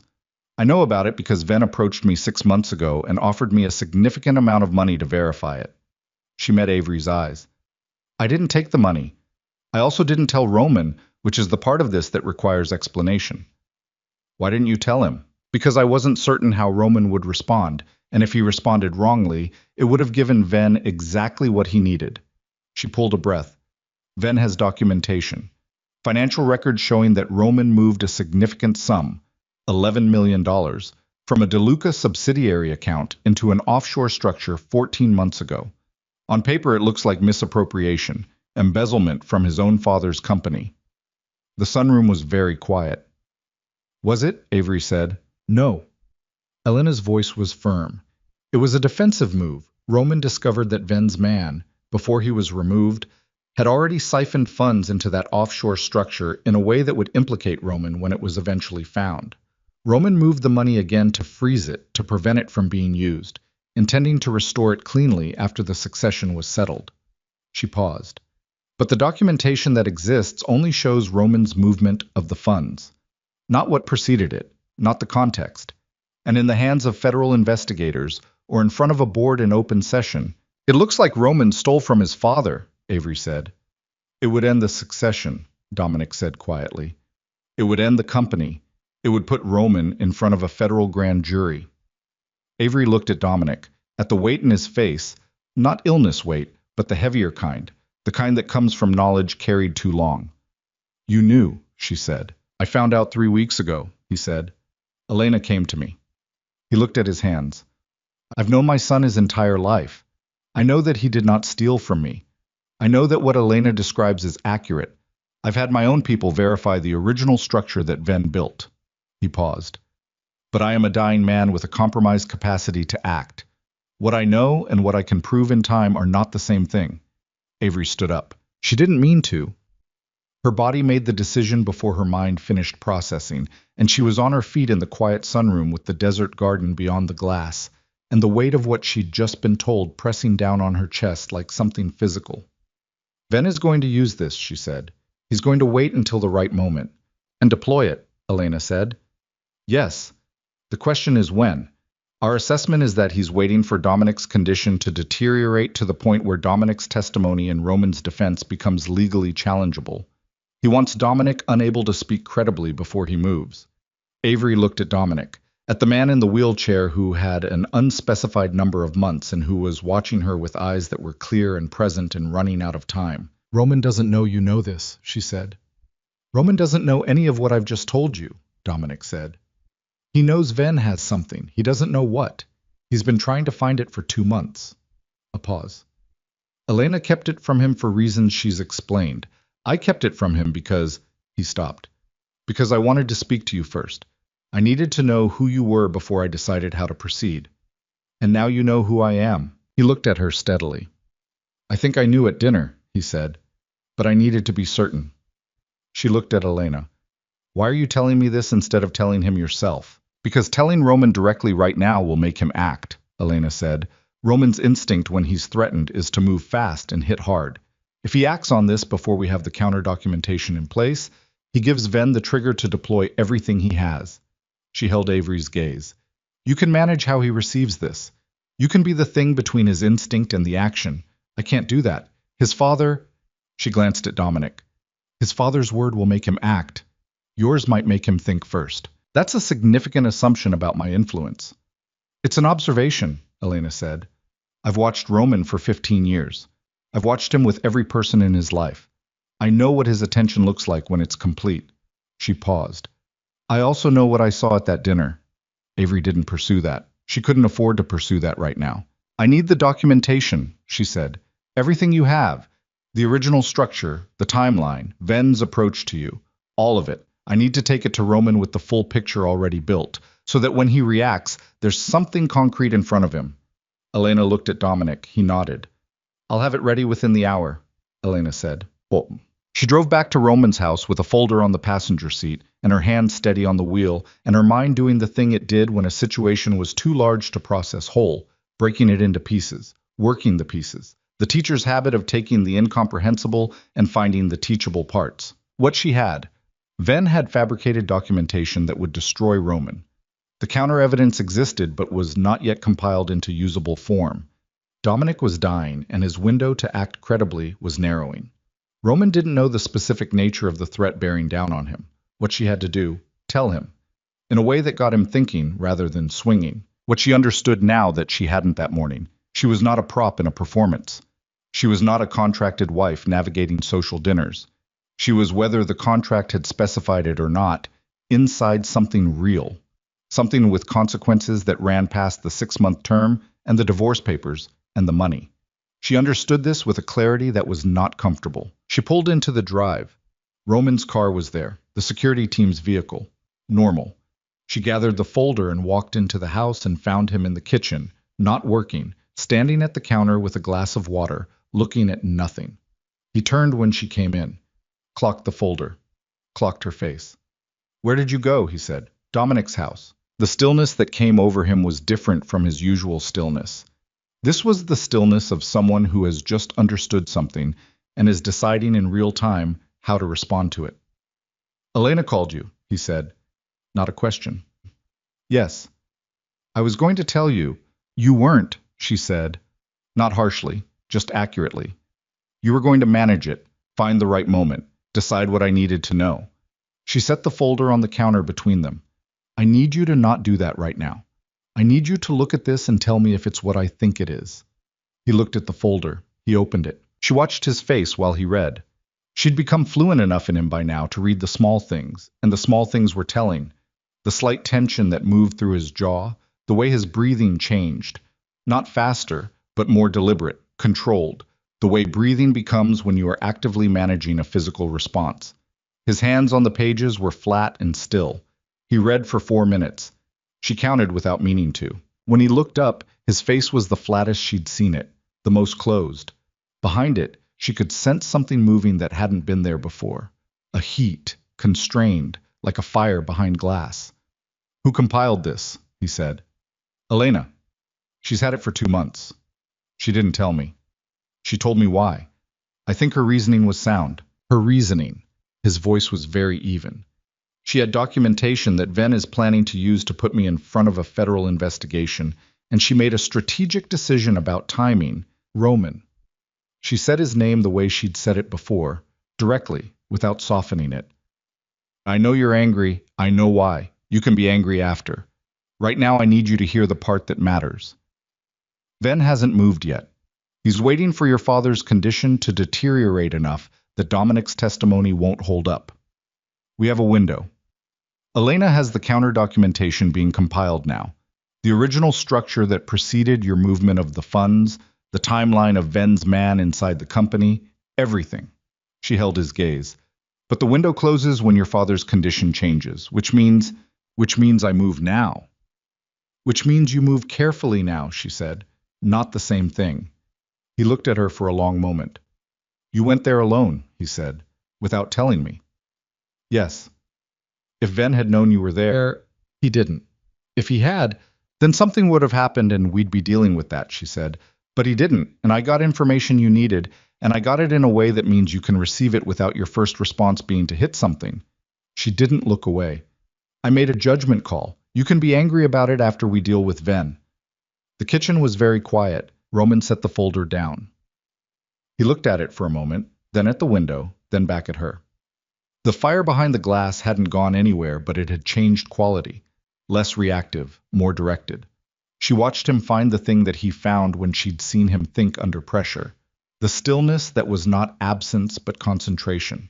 Focus assembling itself from the raw material of controlled fury. I need to call my attorney, he said. Yes, and I need to pull the original transaction records from the period when Ven's man was still inside. I have them. They're in a secure archive. I always knew I might need them. He paused. I need 2 days. You have them. He looked at her again, and the quality of it was different from the assessments she'd grown used to. The strategic readings, the measured determinations. This was something else, something more direct and less managed. Why did you go? He said. Not accusingly, genuinely. She thought about how to answer that. She looked at the folder on the counter and the ring on her finger and the kitchen of a house she'd been living in for less than 2 weeks, and she said the most honest thing she could find. Because you needed the information and you weren't going to get it from the people who had it. And because... She stopped. Because your father is running out of time, she said. And whatever this is, whatever I signed and whatever the terms say, I'm not going to stand in a hallway while his window closes. Roman was very still, then quietly, Thank you. She nodded. She moved to take the folder back, but his hand came down on it at the same moment, covering hers. Not grabbing, not holding. Just landing there, the warmth of it, and neither of them moved for a moment. She pulled her hand back. He let her. 2 days, she said. 2 days, he confirmed. The 2 days lasted 36 hours. Roman worked through both nights. She knew because the light was on in the study when she went to sleep and on when she woke. She brought him coffee at 2 a.m. on the first night without being asked, and he accepted it without commenting on the hour or the gesture, which told her he'd been expecting her. They worked through the counter documentation together, her reading, organizing, flagging, applying the same systematic precision she used on curriculum planning to something considerably higher stakes. He talked through the legal architecture while she mapped it on paper, the two of them at opposite ends of the desk like people who had been working this way for years. She didn't think about what that felt like. There was no time. On the morning of the second day, Roman's attorney arrived. An hour after that, a second attorney. An hour after that, Avery's phone rang. It was Marco. There's a board meeting, Marco said. His voice was stripped of everything that wasn't urgency. Emergency session. Ven called it for tomorrow morning. Avery was in the hallway. She pushed the study door open. Roman looked up. Ven called an emergency board meeting for tomorrow, she said. Roman stood. He's moving. He's moving, Marco confirmed through the phone. He's not waiting for your father, Avery said, the understanding landing as she spoke it. He's not waiting because something changed. Something made him move early. She looked at Roman. He knows you're building the counter case. Someone told him. Roman's face went completely still. His eyes moved to the doorway, past her, to something beyond her that she didn't understand yet, and the quality of his stillness changed in a way that she felt before she processed. Something dropping in her stomach, a cold, falling sensation. Roman, she said. He crossed past her into the hallway. She followed. I went to the front door, opened it. One of the security team was there, and Roman spoke to him in a low voice that Avery couldn't fully hear, but she caught the name. One name, short. He turned back. Tell me, she said. My head of security has been feeding Ven updates for 6 weeks, he said. His voice was completely level. The level that was worse than anger. The man I trusted most on the property. He told Ven that we're building the defense case. He told him that we have the documentation. She stared at him. Which means Ven knows we can beat him at the board if he waits, she said. Which means he's not waiting. Roman's jaw was set hard. He's going to walk into that board meeting tomorrow and deploy everything he has before we can present the counter-evidence. He needs a 12-hour window. That's what he's bought himself. Avery felt the shape of it close around them. The folder on the study desk. The documentation that was close but not finished. The board meeting at 9 in the morning. The man who had been inside Roman's house, eating Roman's food, protecting Roman's property, feeding everything to the other side. Can we finish the documentation tonight, she said. Some of it, not all. What do we need that we don't have? The original records from Ven's man are in a physical archive at the company's main office, he said. Not digitized. I didn't want them on any network he might have access to. I need someone to go there tonight and retrieve them. He paused. My security team is compromised. I don't know the extent. I can't send anyone from the house. She looked at him. I'll go, she said. No. Roman, no, he said, and the flatness in his voice had real heat under it now, the fire no longer entirely behind the glass. That's not what this... You can't go. If Ven's people see you going to the archives tonight, they'll know exactly what you're doing, and they'll move even faster or they'll stop you. She held his gaze.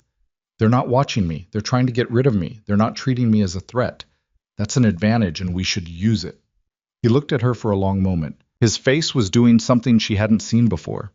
Something that wasn't the contained stillness, or the strategic focus, or even the occasional unguarded quality she'd glimpsed in quieter moments. This was harder to name. Something that looked almost like fear, except she didn't think fear was the right word for what Roman DeLuca experienced when a situation was beyond his control. Loss of control. That was closer. I'll have someone with you, he said finally. Not from the house team. Someone from outside, someone I trust completely. Fine. And you stay on the phone with me the entire time. Fine. And if anything, Roman. She put her hand on his arm. Brief, light, the way you touch someone to bring them back to the present moment. I need you to let me do this. He looked at her hand on his arm, then at her face. Why are you doing this? He said. The same question from the kitchen. A different weight to it now. She didn't have the same answer she'd had then. The answer she had now was sitting in her chest in a way she wasn't ready to look at directly. She took her hand back. Get me the address, she said, and the name of the person meeting me there. The DeLuca Holdings main office was a tower in the central business district, 32 floors of glass and steel that looked like every other tower in every other American city at 2 in the morning. Dark except for the cleaning crews on 3 floors, the security desk in the lobby staffed by a single guard, the archives in the basement on the opposite side of the building from the main entrance. The man Roman had sent was named Garrett. 40s, quiet, the particular compact efficiency of someone with a military background that had never entirely left his posture.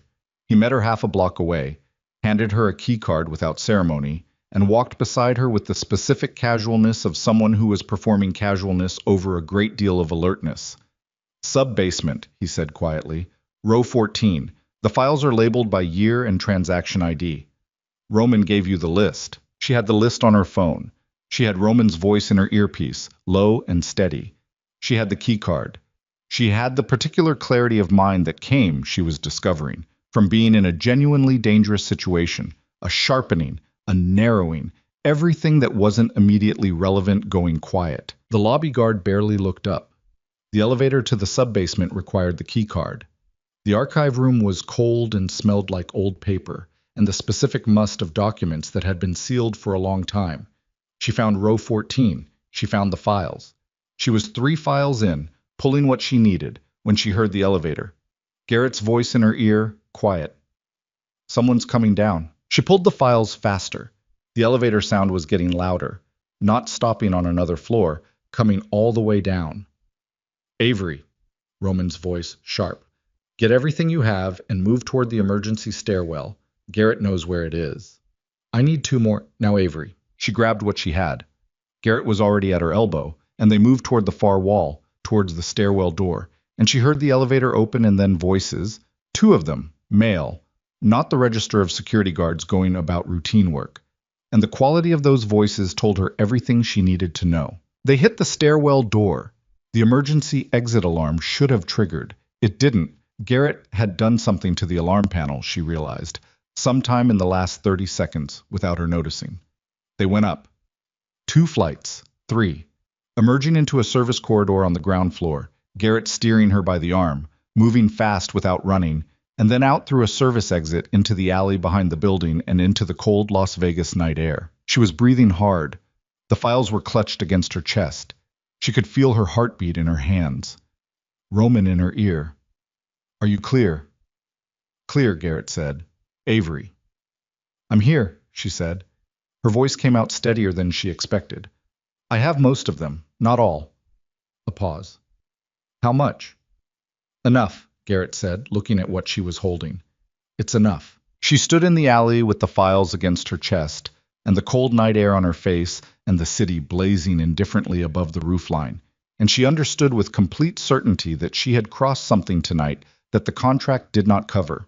Whatever had brought her here, the money, the practicality, the neat installments, and the divorce papers waiting in December, that wasn't what was keeping her here anymore. She didn't know when that had changed. She knew it had. "Get her back," Roman said, in her earpiece.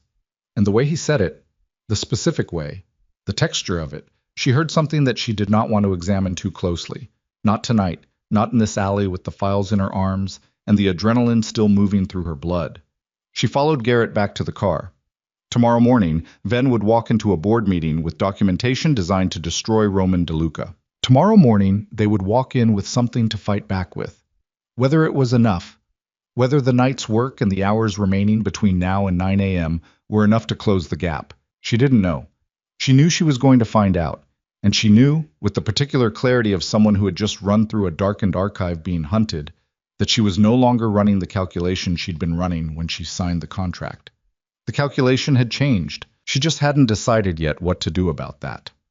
They worked through the night. Roman's attorney, a sharp, sparse woman named Caldwell, who arrived at the house at 3 in the morning without complaint, as though being called at 3 in the morning was simply part of the terms she'd agreed to when she took Roman DeLuca as a client, spread the retrieved files across the dining room table alongside the documentation Elena had compiled, and began building the countercase with the focused, unsentimental efficiency of someone assembling a weapon. Avery worked beside her. Not as a lawyer, she had no illusions about that, but as what she actually was, someone who could read a complex document fast, identify the structural logic of an argument, find the gaps and the inconsistencies and the places where the narrative didn't hold. She'd spent 6 years teaching students to do exactly that with texts. This was a text. A dangerous one, with consequences she could feel in her sternum, but a text. Roman was on the phone continuously. She caught pieces of it, short, precise exchanges, names she didn't recognize, the specific cadence of a man calling in obligations. Not favors. Obligations. There was a distinction in the way he spoke that she was learning to read. Marco arrived at 4:30. He came through the door with the energy of someone who had been awake and moving for hours, and he looked at the dining room table and at Roman and at Avery, and he said nothing for a moment. Then he pulled out a chair and sat down. "Tell me what you need," he said to Roman. Roman looked at his brother. Something passed between them. Not warm, not resolved, but functional. A decision made wordlessly. "Testimony," Roman said, "at the meeting. You were present for the original internal investigation when we identified Ven's man. You saw the transaction records before they were archived. Your statement on the timeline—" "I'll give it," Marco said. Before Roman finished, just, "I'll give it." Roman nodded.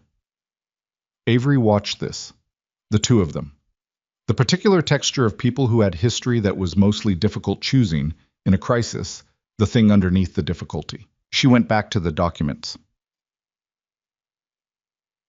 At 6:15 in the morning, Caldwell set down her pen and looked at the assembled case across the table. Roman stood at the other end of it. Avery was in a chair to the side, her third cup of coffee going cold beside her, the particular grayness of no sleep sitting behind her eyes. "Here's what we have," Caldwell said. She didn't soften it or build to it. The original transaction structure that Ven's man built inside DeLuca Holdings, documented, time-stamped, traceable. The comparison to Roman's subsequent movement of the funds, which shows clearly that Roman's action was responsive, not initiating. Marco's first-hand witness statement on the internal investigation. Elena's account of Ven's approach to her 6 months ago, with date, location, and specific language used, that's attempted corruption of a company officer, which is its own weapon. She paused. What we don't have is a clean chain of custody on the original Ven documents. 2 of the files you retrieved last night are partial. The transaction IDs are there, but 2 supporting ledger pages are missing. How much does that matter? Roman said. It creates a gap. Not fatal, but exploitable.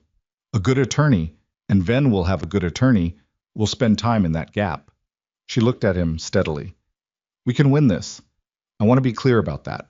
What we have is strong, but it won't be clean. It's going to be a fight. I know how to fight, Roman said. The board doesn't always reward fighting, Caldwell said. Some of them want quiet. Some of them will look at the mess and decide that the simplest path is to let Ven's motion pass, because resolving it is easier than contesting it. She paused. The swing votes are Hara, Brennan, and the Chen family block. I need to know if you have relationships with any of them. Hara, yes, Roman said. Brennan, he paused. Brennan was my father's appointment. He's loyal to the DeLuca name, but he's old and he doesn't like conflict. Then Dominic needs to be in that room, Caldwell said. The quiet that followed had weight. He's not strong enough for a board meeting, Roman said. He doesn't need to be strong. He needs to be present.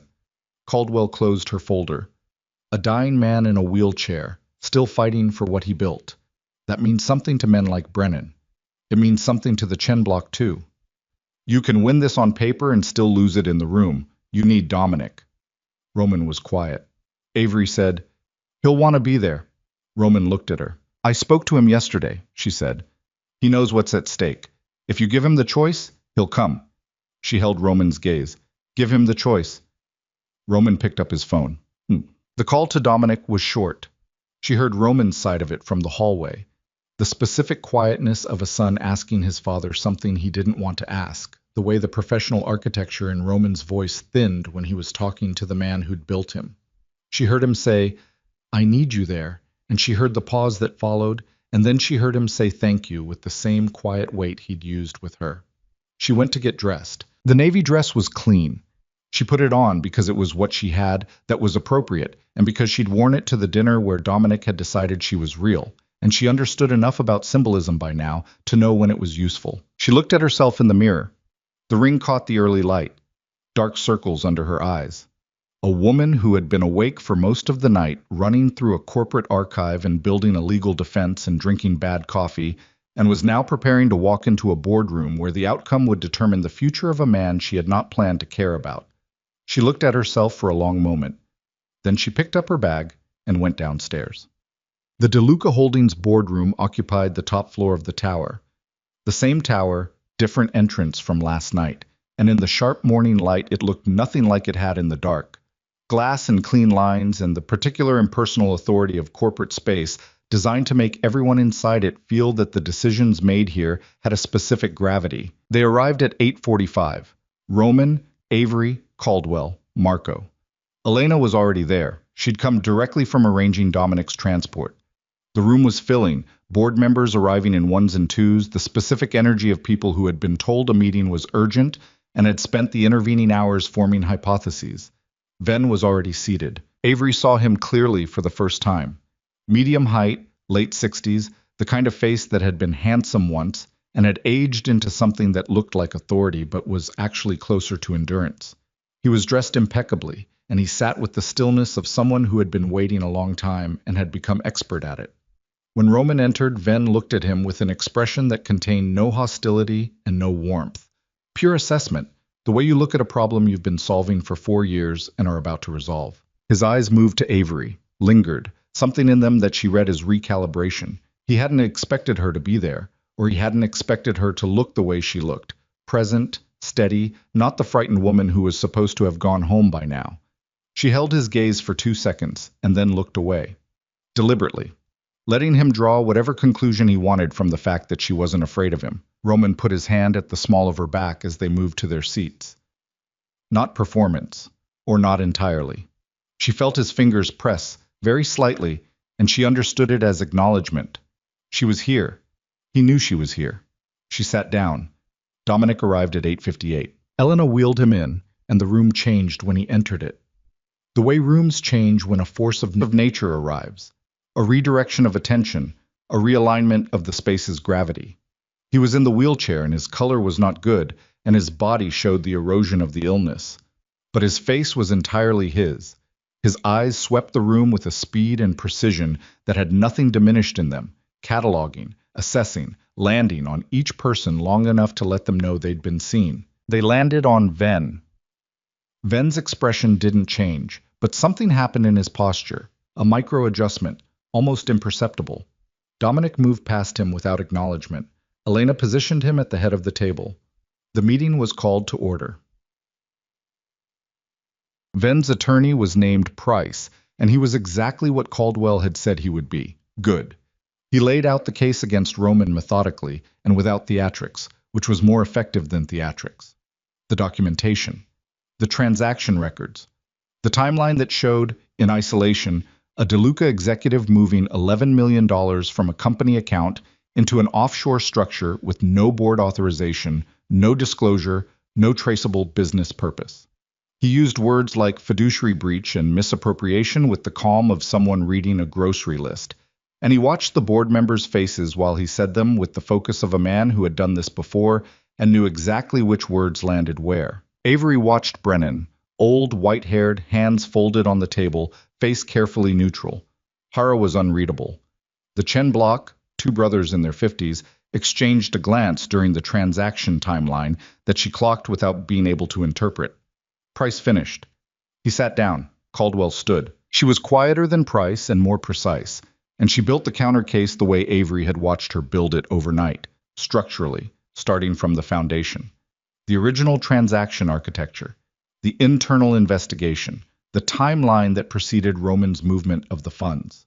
Marco's testimony, which he gave briefly and without embellishment, looking at the board members rather than at his notes. Elena's account of Ven's direct approach. Attempted corruption, stated flatly, with dates and specifics. Avery watched Ven while Caldwell spoke. His expression was controlled.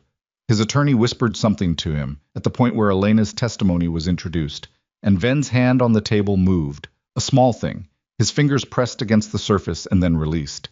He hadn't known Elena was going to testify. Caldwell reached the gap. The missing ledger pages.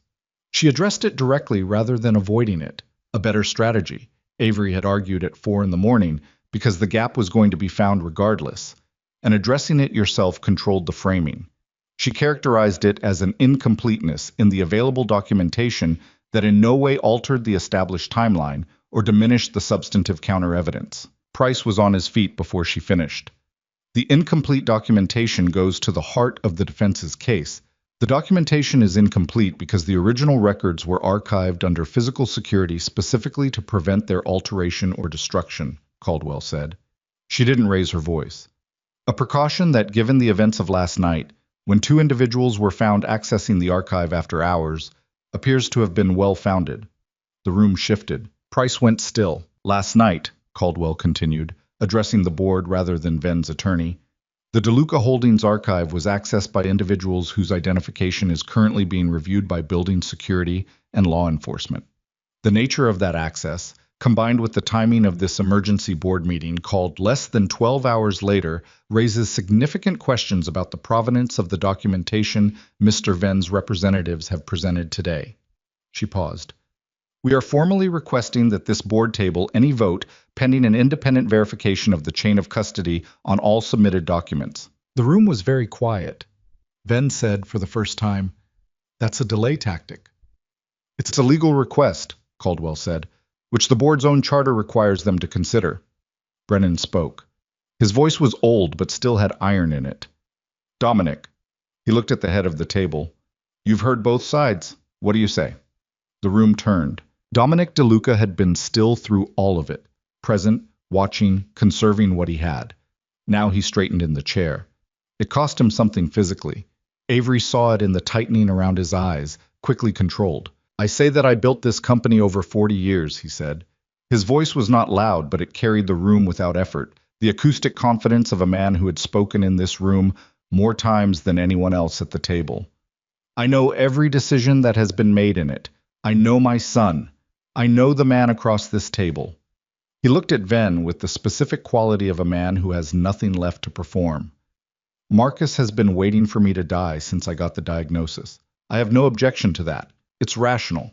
What I object to is that he decided to accelerate the process. He paused.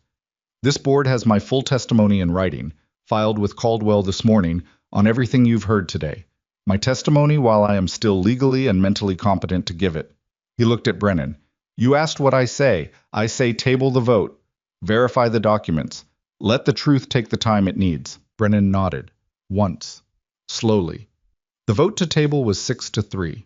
Ven's face when the count was read was the first genuinely unguarded thing she'd seen from him. Not rage, something colder and more final. The expression of a man who has been patient for 4 years and has just watched his patience run out in the wrong direction. What? The room cleared in the particular way rooms clear after a contested proceeding. Quickly, people not making eye contact, the energy of a fight that has stopped but not resolved leaking out into the hallway. Avery stood near the window while Roman spoke with Caldwell, watching the city through the glass, the mid-morning light hard and clear over the desert. She felt the adrenaline leaving her body in increments, the tiredness moving in behind it, enormous and specific. Her feet hurt. There was a tension behind her eyes that was going to become a headache within the hour. She watched Ven leave the room. At the door, he paused. He looked back. His eyes found Roman first, then moved to Avery. And the thing in them now was different from the recalibration she'd seen when they arrived. This was something more direct. An acknowledgement, not of defeat, of the specific nature of the obstacle. He looked at her for 2 seconds. Then he left. She didn't like those 2 seconds. Roman appeared at her shoulder. He was looking at the doorway Ven had just walked through. It's not over, she said. No. He said it flatly. Tabling the vote buys time. It doesn't resolve the documentation gap. It doesn't eliminate Ven's access to the board. We have, he exhaled, weeks, maybe, before he finds another angle. Then we close the gap in the documentation. The ledger pages are somewhere, she said. Ven's people went to that archive last night for a reason.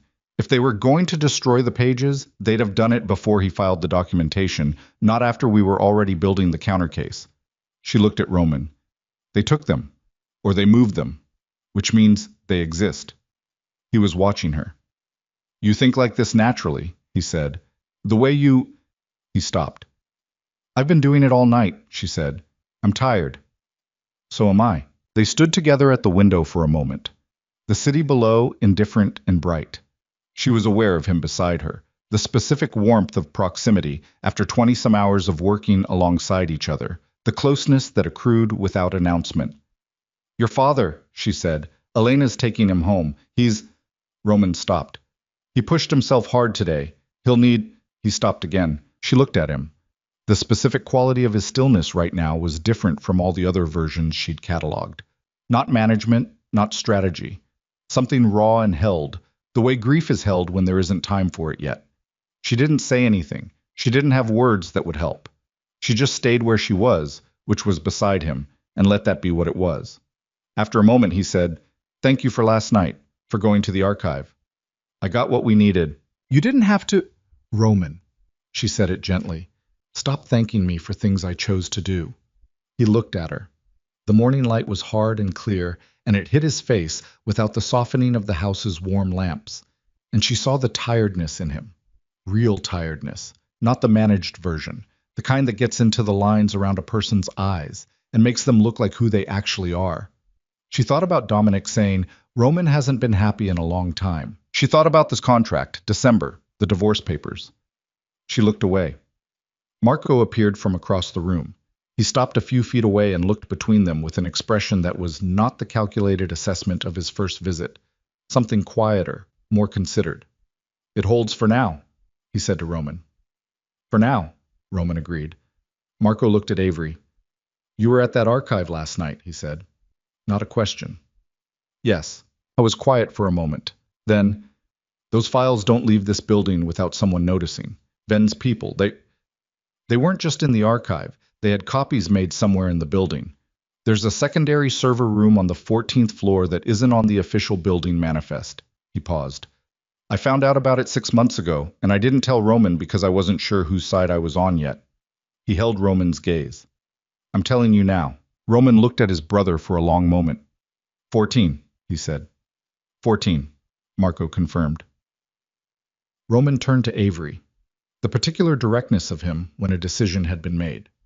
The building's security sweep will be complete by 2 o'clock. After that, I know, she said. It's not the archive this time. If there's anything on that server, I know what it is, she met his eyes. I said, I know. Marco was watching both of them with the expression he'd had in the sitting room when he said, I'm watching to see if you're actually touching something, or if this is all still just glass.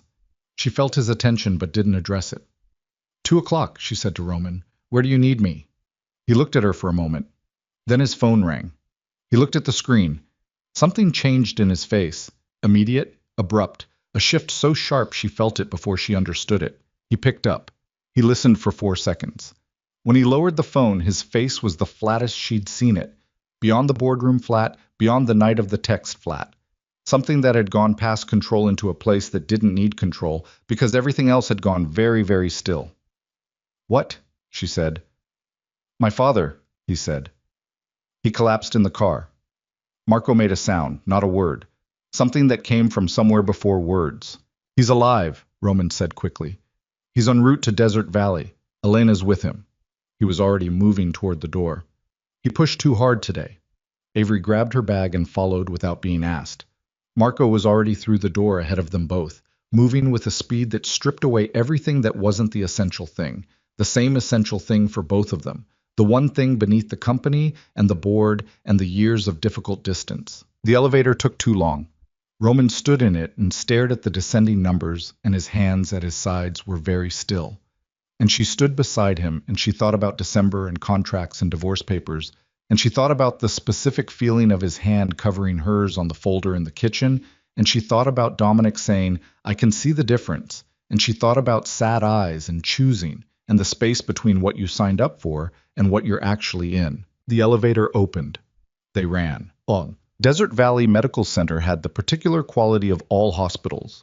A compression of time, a suspension of normal causality, the sense that the rules operating outside its doors were temporarily replaced by different ones. Dominic was in emergency stabilization when they arrived. Elena met them in the corridor outside. Composed in the way that people are composed when composing themselves is the only useful thing left to do. Cardiac event, she said. Not a major one. He's stable. They're assessing. She looked at Roman. He knew the risk of today. He made the choice. Roman nodded. His jaw was set. Marco sat in a plastic chair in the corridor and put his face in his hands. Just for a moment. Then he lifted it again, and his face was the face of his father's son, carrying the weight, not putting it down. Avery sat beside Marco. She didn't say anything. She just sat there, which was what the moment required. An hour passed. Then another. At the end of the second hour, a doctor came out and spoke to Roman in a low voice, and Roman listened and nodded, and the tension in his shoulders changed quality. Not released, resettled. He came back to where they were sitting. He's stable, he said, resting. They want to keep him overnight. He paused. He's asking for Avery. Marco looked up. Avery looked at Roman. Just you, Roman said. Something in his voice that she couldn't fully parse. Not jealousy, not possessiveness. Something more complicated. Something that might have been gratitude and grief, and something else woven together in a way she didn't have the language for yet. She went in. The room was small and white, and full of the quiet persistence of machines. Dominic was in the bed, diminished by the horizontal position and the hospital gown in a way he'd never seemed diminished in a wheelchair or with a cane. But his eyes were open and clear, and when she came in, he looked at her with the same directness he'd had in the sunroom. She pulled a chair beside the bed and sat. You didn't have to come today, she said. Yes, I did. His voice was thinner than before, but still his. The board will sort itself, he said. That's not why I came.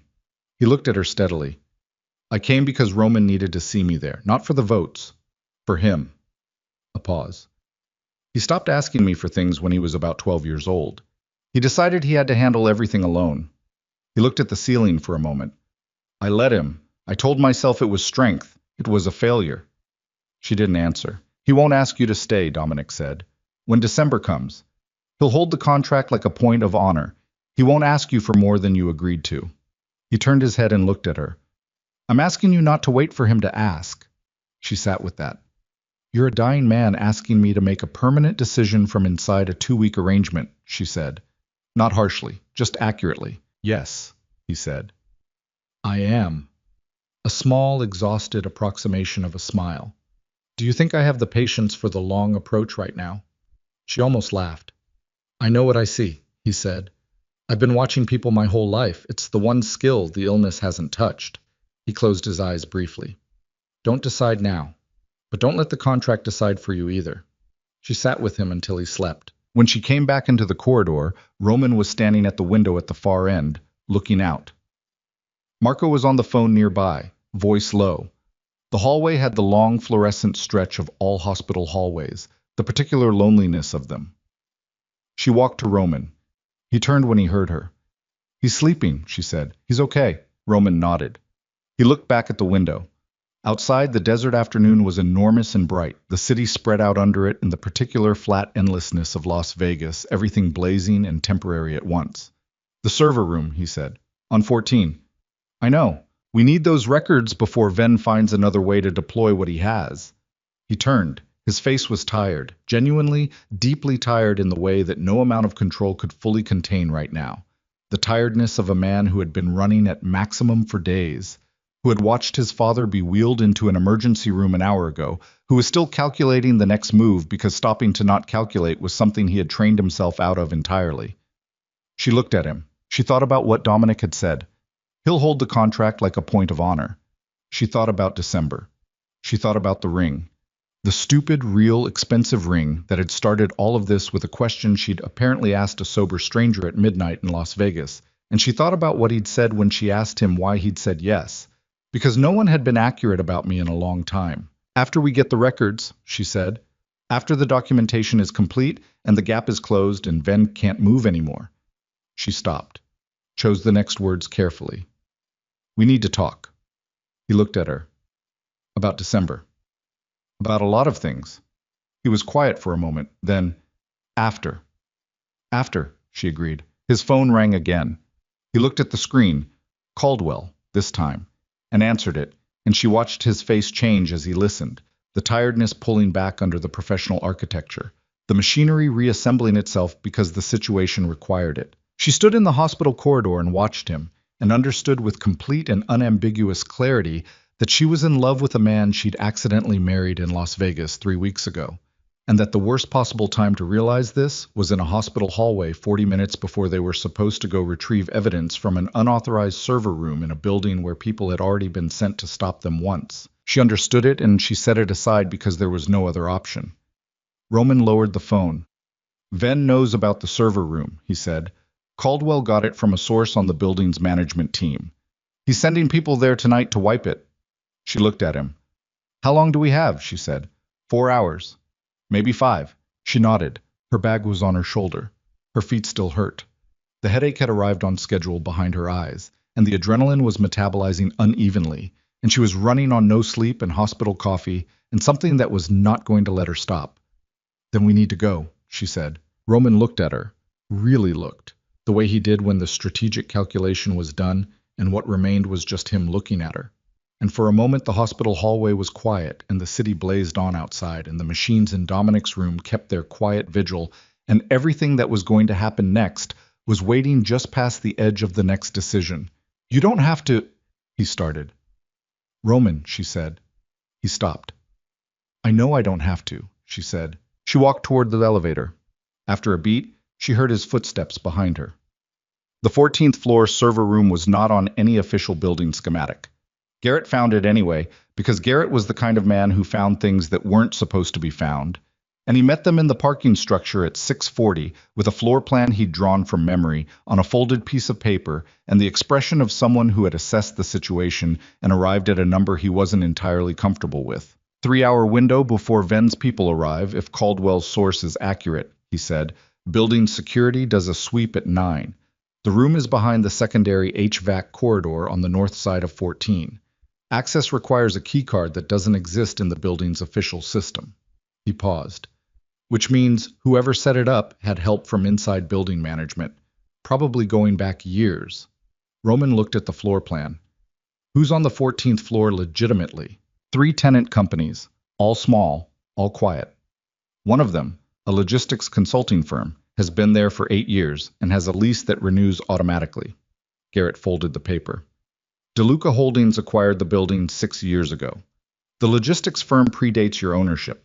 Nobody looked at them because they were already there. Ven's, Roman said. Has to be. Avery stood at Roman's shoulder and looked at the floor plan. 8 years. Patient, Dominic had said about Ven. Extremely patient. 8 years of a ghost office in a building Ven had known Roman would eventually acquire, a server room behind an HVAC corridor, infrastructure for a plan that had been building since before Roman was even in a position to threaten it. She thought about what that kind of patience looked like from the inside. The long accumulation of it. The discipline of waiting. She thought it must feel something like the last 4 years of her life. The careful management of a situation with no good options. Maintaining the surface while the pressure built underneath, waiting for a change that never arrived on its own. That was over now. One way or another, tonight. We go in at 7, Roman said. Garrett, on point. Avery, you're with me. We get in, we copy what's there, we get out before the sweep. He looked at Garrett. If Ven moves his timeline up, I have 2 people outside. They'll give us 12 minutes of warning minimum. Roman nodded. He looked at Avery. She met his eyes and nodded once, and that was the conversation. The logistics firm's office was dark and locked, the way all small offices are dark and locked at 7 in the evening, and the door opened on Garrett's third attempt with a device she didn't ask about and didn't need to understand. Inside, 2 desks, 2 chairs, a computer that hadn't been used in months based on the dust on its keyboard, a filing cabinet containing nothing, and a door at the back marked maintenance that opened into the HVAC corridor exactly as Garrett's drawing had shown. The server room was the size of a large closet. 4 rack-mounted servers, blinking steadily in the dark, processing something even now, even in the middle of the night, because data doesn't sleep. Roman went to the first rack while Garrett swept the corridor. Avery stood at the door and kept her eyes on the corridor entrance and her phone in her hand, timing. Roman worked fast. He'd brought a drive. The copy process was automated, something Caldwell had set up, designed to pull specific file signatures rather than everything. It moved through the first server. The second. 3 minutes in, Garrett's voice from the corridor. Quiet. Movement on the north stairwell. Avery looked at Roman. He looked at the drive. 60%. How many? Roman said. 2. Moving slow. Could be building maintenance. Could be, Avery said. She looked at the progress bar. 70%. Garrett appeared in the doorway. They're not maintenance, he said. They stopped on 14. Roman pulled the drive at 83%. Is it enough? Avery said. It has to be. He was already moving. They went the other way. South stairwell, Garrett leading, fast and quiet, in the way that fast and quiet is only possible when every person involved has decided not to panic and is operating on something steadier than panic, some compression of focus that exists in the body below thought. Avery's heart was loud in her own ears. Her footsteps on the metal stairs were soft. Roman's hand found her elbow on the second landing, steadying her where the stairwell turned, and she was briefly aware of the warmth of it through her sleeve before the next step required her full attention. Ground floor, service exit. The alley again, different from last night's alley, same desert air. They were half a block away when they heard the elevator open on 14. Nobody ran. Running draws attention. They walked at the pace of people who belong where they are and have somewhere to be, and Avery kept her breathing even and her eyes forward, and the city went on around them in its indifferent blaze. In the car, Roman looked at the drive in his hand. 83%, he said. Is it enough? She said again. He turned it over. Then he said, the ledger pages will be in there. They had to copy them before they could use them. You don't take originals if you want the originals to disappear cleanly. He looked up. It's enough. She let out a breath. He looked at her. She looked at him. The car was dark and the city lights came through the windows and moved across his face as they drove, and neither of them said anything for a long moment, and the thing that had been building since a hospital corridor and a quiet understanding and the word after sat between them without requiring words yet. After, she said. After, he confirmed. Caldwell worked through the night again. Avery did not. Roman made her go to bed at 1 in the morning with the directness that was not a request, and she went because she was past the point where pride was more useful than sleep, and she lay in the silk sheets of the room that had become hers over 3 weeks, and she slept without dreaming. She woke at 6 to Roman knocking on her door. "We have the pages," he said through the door. His voice had a quality she hadn't heard before. Not relief, something more controlled than relief, something that had moved through relief and come out the other side. "Caldwell says this case is complete." She sat up. "Ven. Caldwell is filing with the board this morning, and with the Nevada Securities Division." A pause. "And with the FBI Financial Crimes Unit." She sat with that for a moment. The full weight of it. 8 years, $11 million, a financial director who had disappeared. 4 years of waiting for the right moment to destroy a man. All of it documented, time-stamped, and now in the hands of people whose job was to do something about it. "Come in," she said. The door opened. He was in the hallway, leaning against the frame, and he looked like someone who had been awake for the second consecutive night and had reached the far side of it, where tiredness becomes a kind of clarity. His shirt was the same as yesterday. His hair was not managed. His face was entirely unguarded in the early morning light, in a way she had only seen in fragments before. She looked at him from the bed. He looked at her from the doorway. "You said after," he said. "I did." "It's after." She got up. She crossed to the door and she stood in front of him and she said, "I know what the contract says. I know what December looks like on paper." She held his gaze. "I don't want December." He was very still. "I signed a contract with you," she said. "I want to make a different agreement, one where neither of us is performing anything." She paused. "I want to stay. Not because you need a wife and not because I need the money, because I chose this and it took me 3 weeks in a server room and your father in a hospital bed to understand that choosing it was the whole point." She stopped. "Say something." He reached up and put his hand against her face, just his palm, against her cheek, and his thumb at the edge of her jaw. And the warmth of it was the warmest thing she'd felt in a very long time. Warm in the way that things are warm when they come after a long cold, when your body finally registers that the temperature has changed. "I've been in love with you," he said. "Since you told a dying man he sounded like a lawyer, and he laughed for the first time in 6 months. He paused. "I didn't plan for that." "No," she said. "Neither did I." She kissed him. Or he kissed her. The distinction collapsed somewhere in the middle, in the doorway of a room in a house that was becoming genuinely hers, in the early morning of a day that was already different from all the days before it. The board reconvened 3 weeks later. Ven did not attend. His attorney filed a withdrawal of all pending motions on his behalf and offered no explanation, which was the kind of explanation that explained everything. The FBI investigation had opened quietly.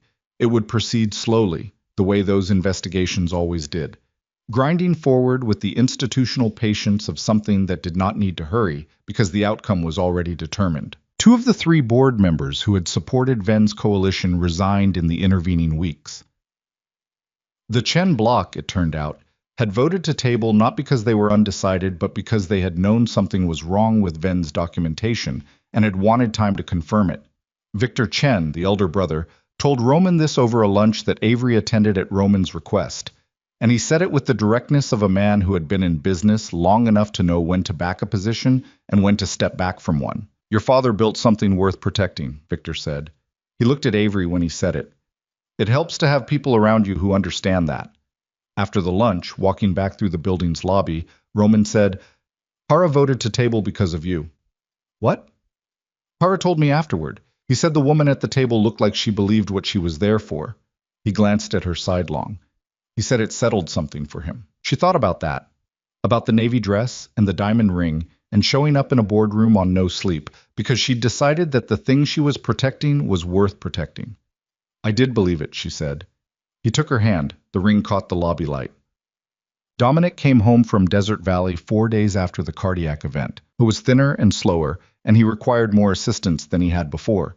And he accepted this with the particular resignation of a man who had run out of the energy to fight his own body and had redirected that energy toward the things that still responded to fighting. He sat in the sunroom at his house in the afternoon light, And he read the newspapers and he talked on the phone with board members and attorneys and people whose names Avery was still learning, and twice a week Roman brought her there for dinner. The dinners were not formal. They were the small, real version of family, the kind that didn't require performance, that had arrived at a place past the point where performance was necessary or useful. Dominic asked Avery about her students, remembered their names, asked follow-up questions about the ones she'd mentioned previously. Marco came sometimes. The relationship between the brothers was not repaired. Repairs implied something that had been whole before, and Avery wasn't sure that was accurate. But it was building, carefully, the way things build when the people involved have decided that the cost of not building is higher than the cost of the effort. One evening in October, sitting in Dominic's garden after dinner while Roman and Marco were inside arguing about something that was almost certainly nothing, Dominic said, "You're going to stay." She looked at him.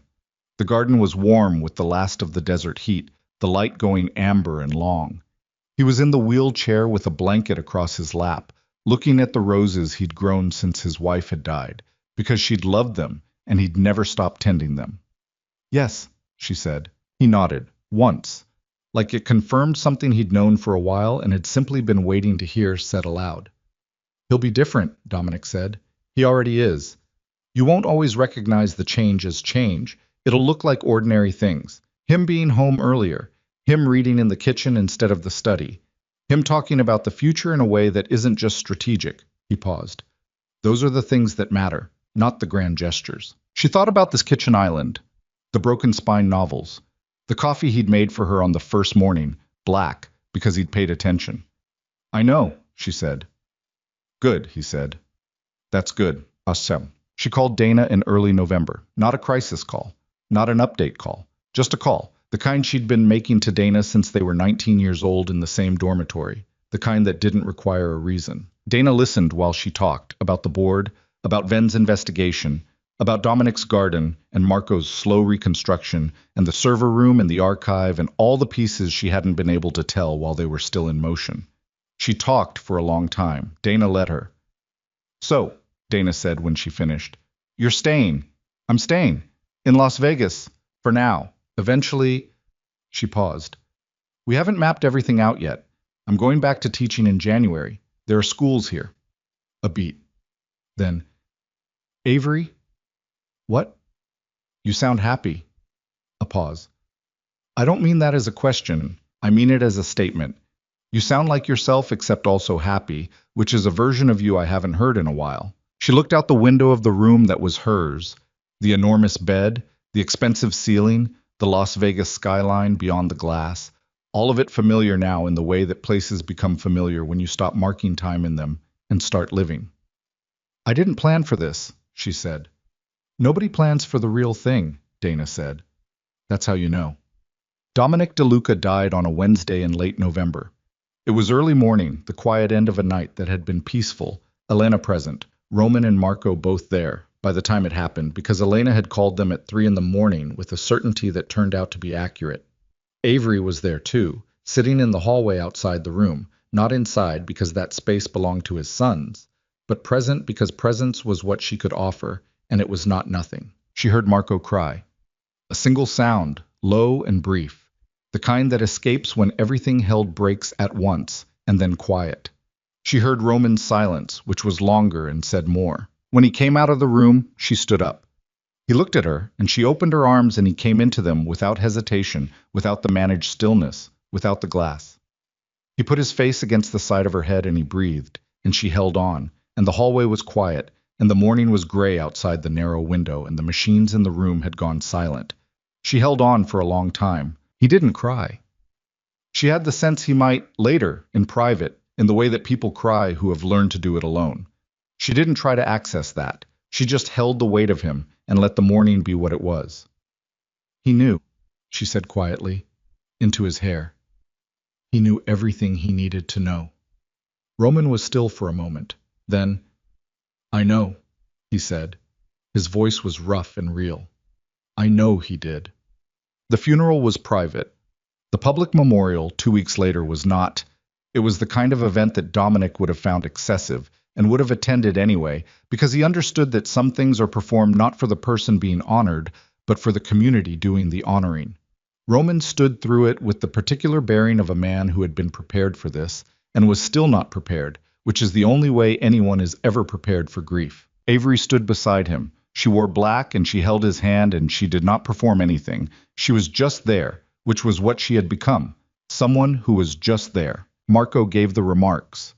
He talked about his father's hands, the specific hands of a builder, rough-edged and strong even at the end, and about a man who had loved one woman completely and had spent 40 years after her death tending her roses because love, his father had believed, did not require a living recipient to be worth expressing. It was not a polished eulogy. It was better than polished. It was true. Afterward, in the car, Roman said, he would have liked that. He did like Marco, Avery said. He just didn't say it enough. None of us said enough. He was looking out the window. That's the consistent failure of our family. She took his hand. He turned it and laced his fingers through hers, and she felt the specific weight of his grip. Not desperate, not performative. Just certain. The grip of someone who had decided something and was holding it. January came with a cold front that the desert didn't know how to accommodate. Temperatures dropping unseasonably. The mountains to the west holding snow that seemed to surprise the city, even though the mountains always held snow in January. Avery started at a school in Henderson, a public high school with a good English department and a vice principal who had reviewed her Sacramento record with the expression of someone who couldn't quite believe what they were looking at. She went back to 10th grade literature.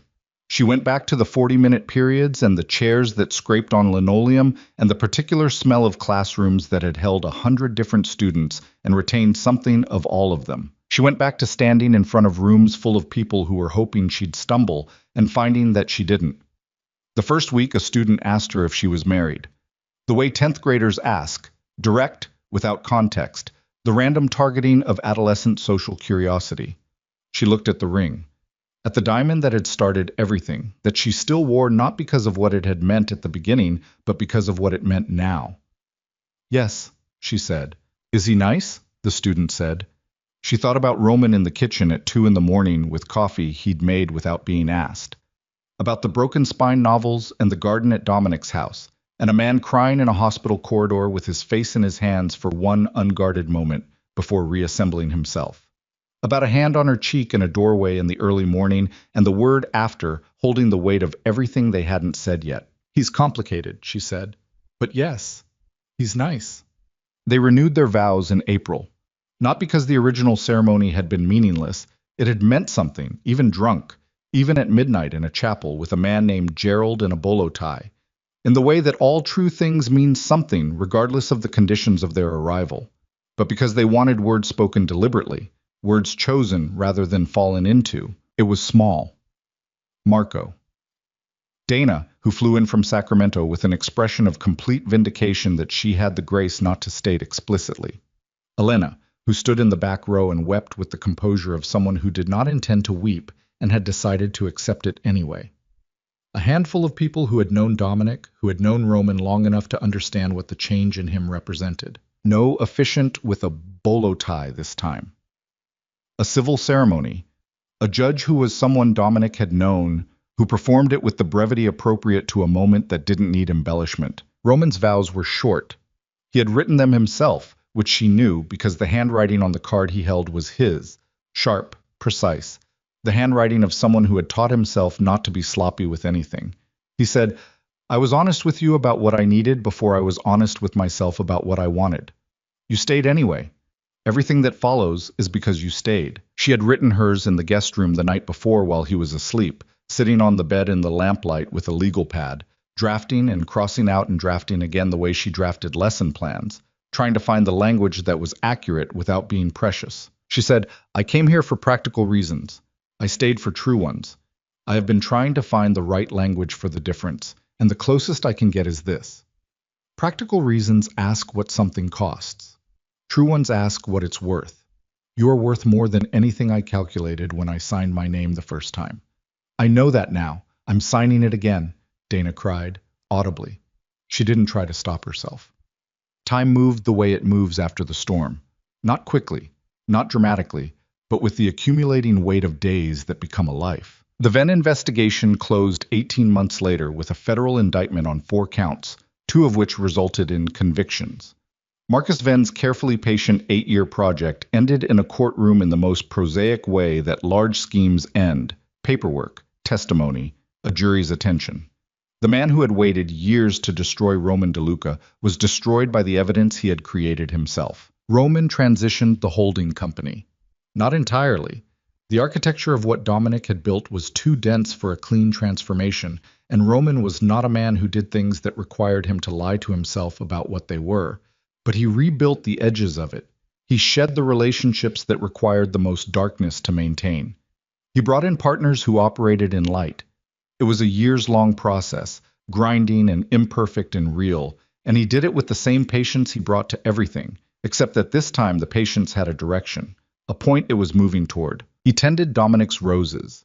He had them transplanted from the house after the estate settled, brought to their own garden, put in by a landscaper who knew what she was doing and didn't need to be told twice. In the spring they came up exactly as they'd come up at the old house, red and particular and a little difficult, which had been Dominic's wife's preference, and which Dominic had never changed. Avery kept teaching. She got good at the Henderson School in the way she'd gotten good at Sacramento, through the accumulation of years and the specific stubbornness of someone who believes that what she's doing matters and holds to that belief even when the evidence is slow to arrive. She kept the ring. Both rings, the original one, wild and excessive and accidental, and the quieter band from the April ceremony. She wore them together, stacked, because one was the accident and one was the choice. And she had decided a long time ago that the accident was not something to be corrected or replaced, but something to be carried alongside the choice. Because without the accident, there would have been no choice. And the whole complicated chain of it had led to exactly where she was. One evening in late summer, a Sunday, the specific late light of a Sunday evening in the desert, when the heat has peaked and begun its retreat, and the sky takes on colors that look invented. She was sitting in the garden with a book she wasn't reading, half watching Roman at the far end of the lawn, where their daughter was pulling herself up against his legs, new at standing, fierce about it, approaching the project of walking with the same quality of determined focus that her father brought to everything, and that Avery had apparently also passed along, because the combination was formidable in a 2-year-old. Their son was inside. She could hear him through the open door, talking to no one in the specific way of 4-year-olds, narrating his own activity. Roman caught her watching him, and he didn't look away. He held it, the specific, complete way he held things when he wasn't managing them.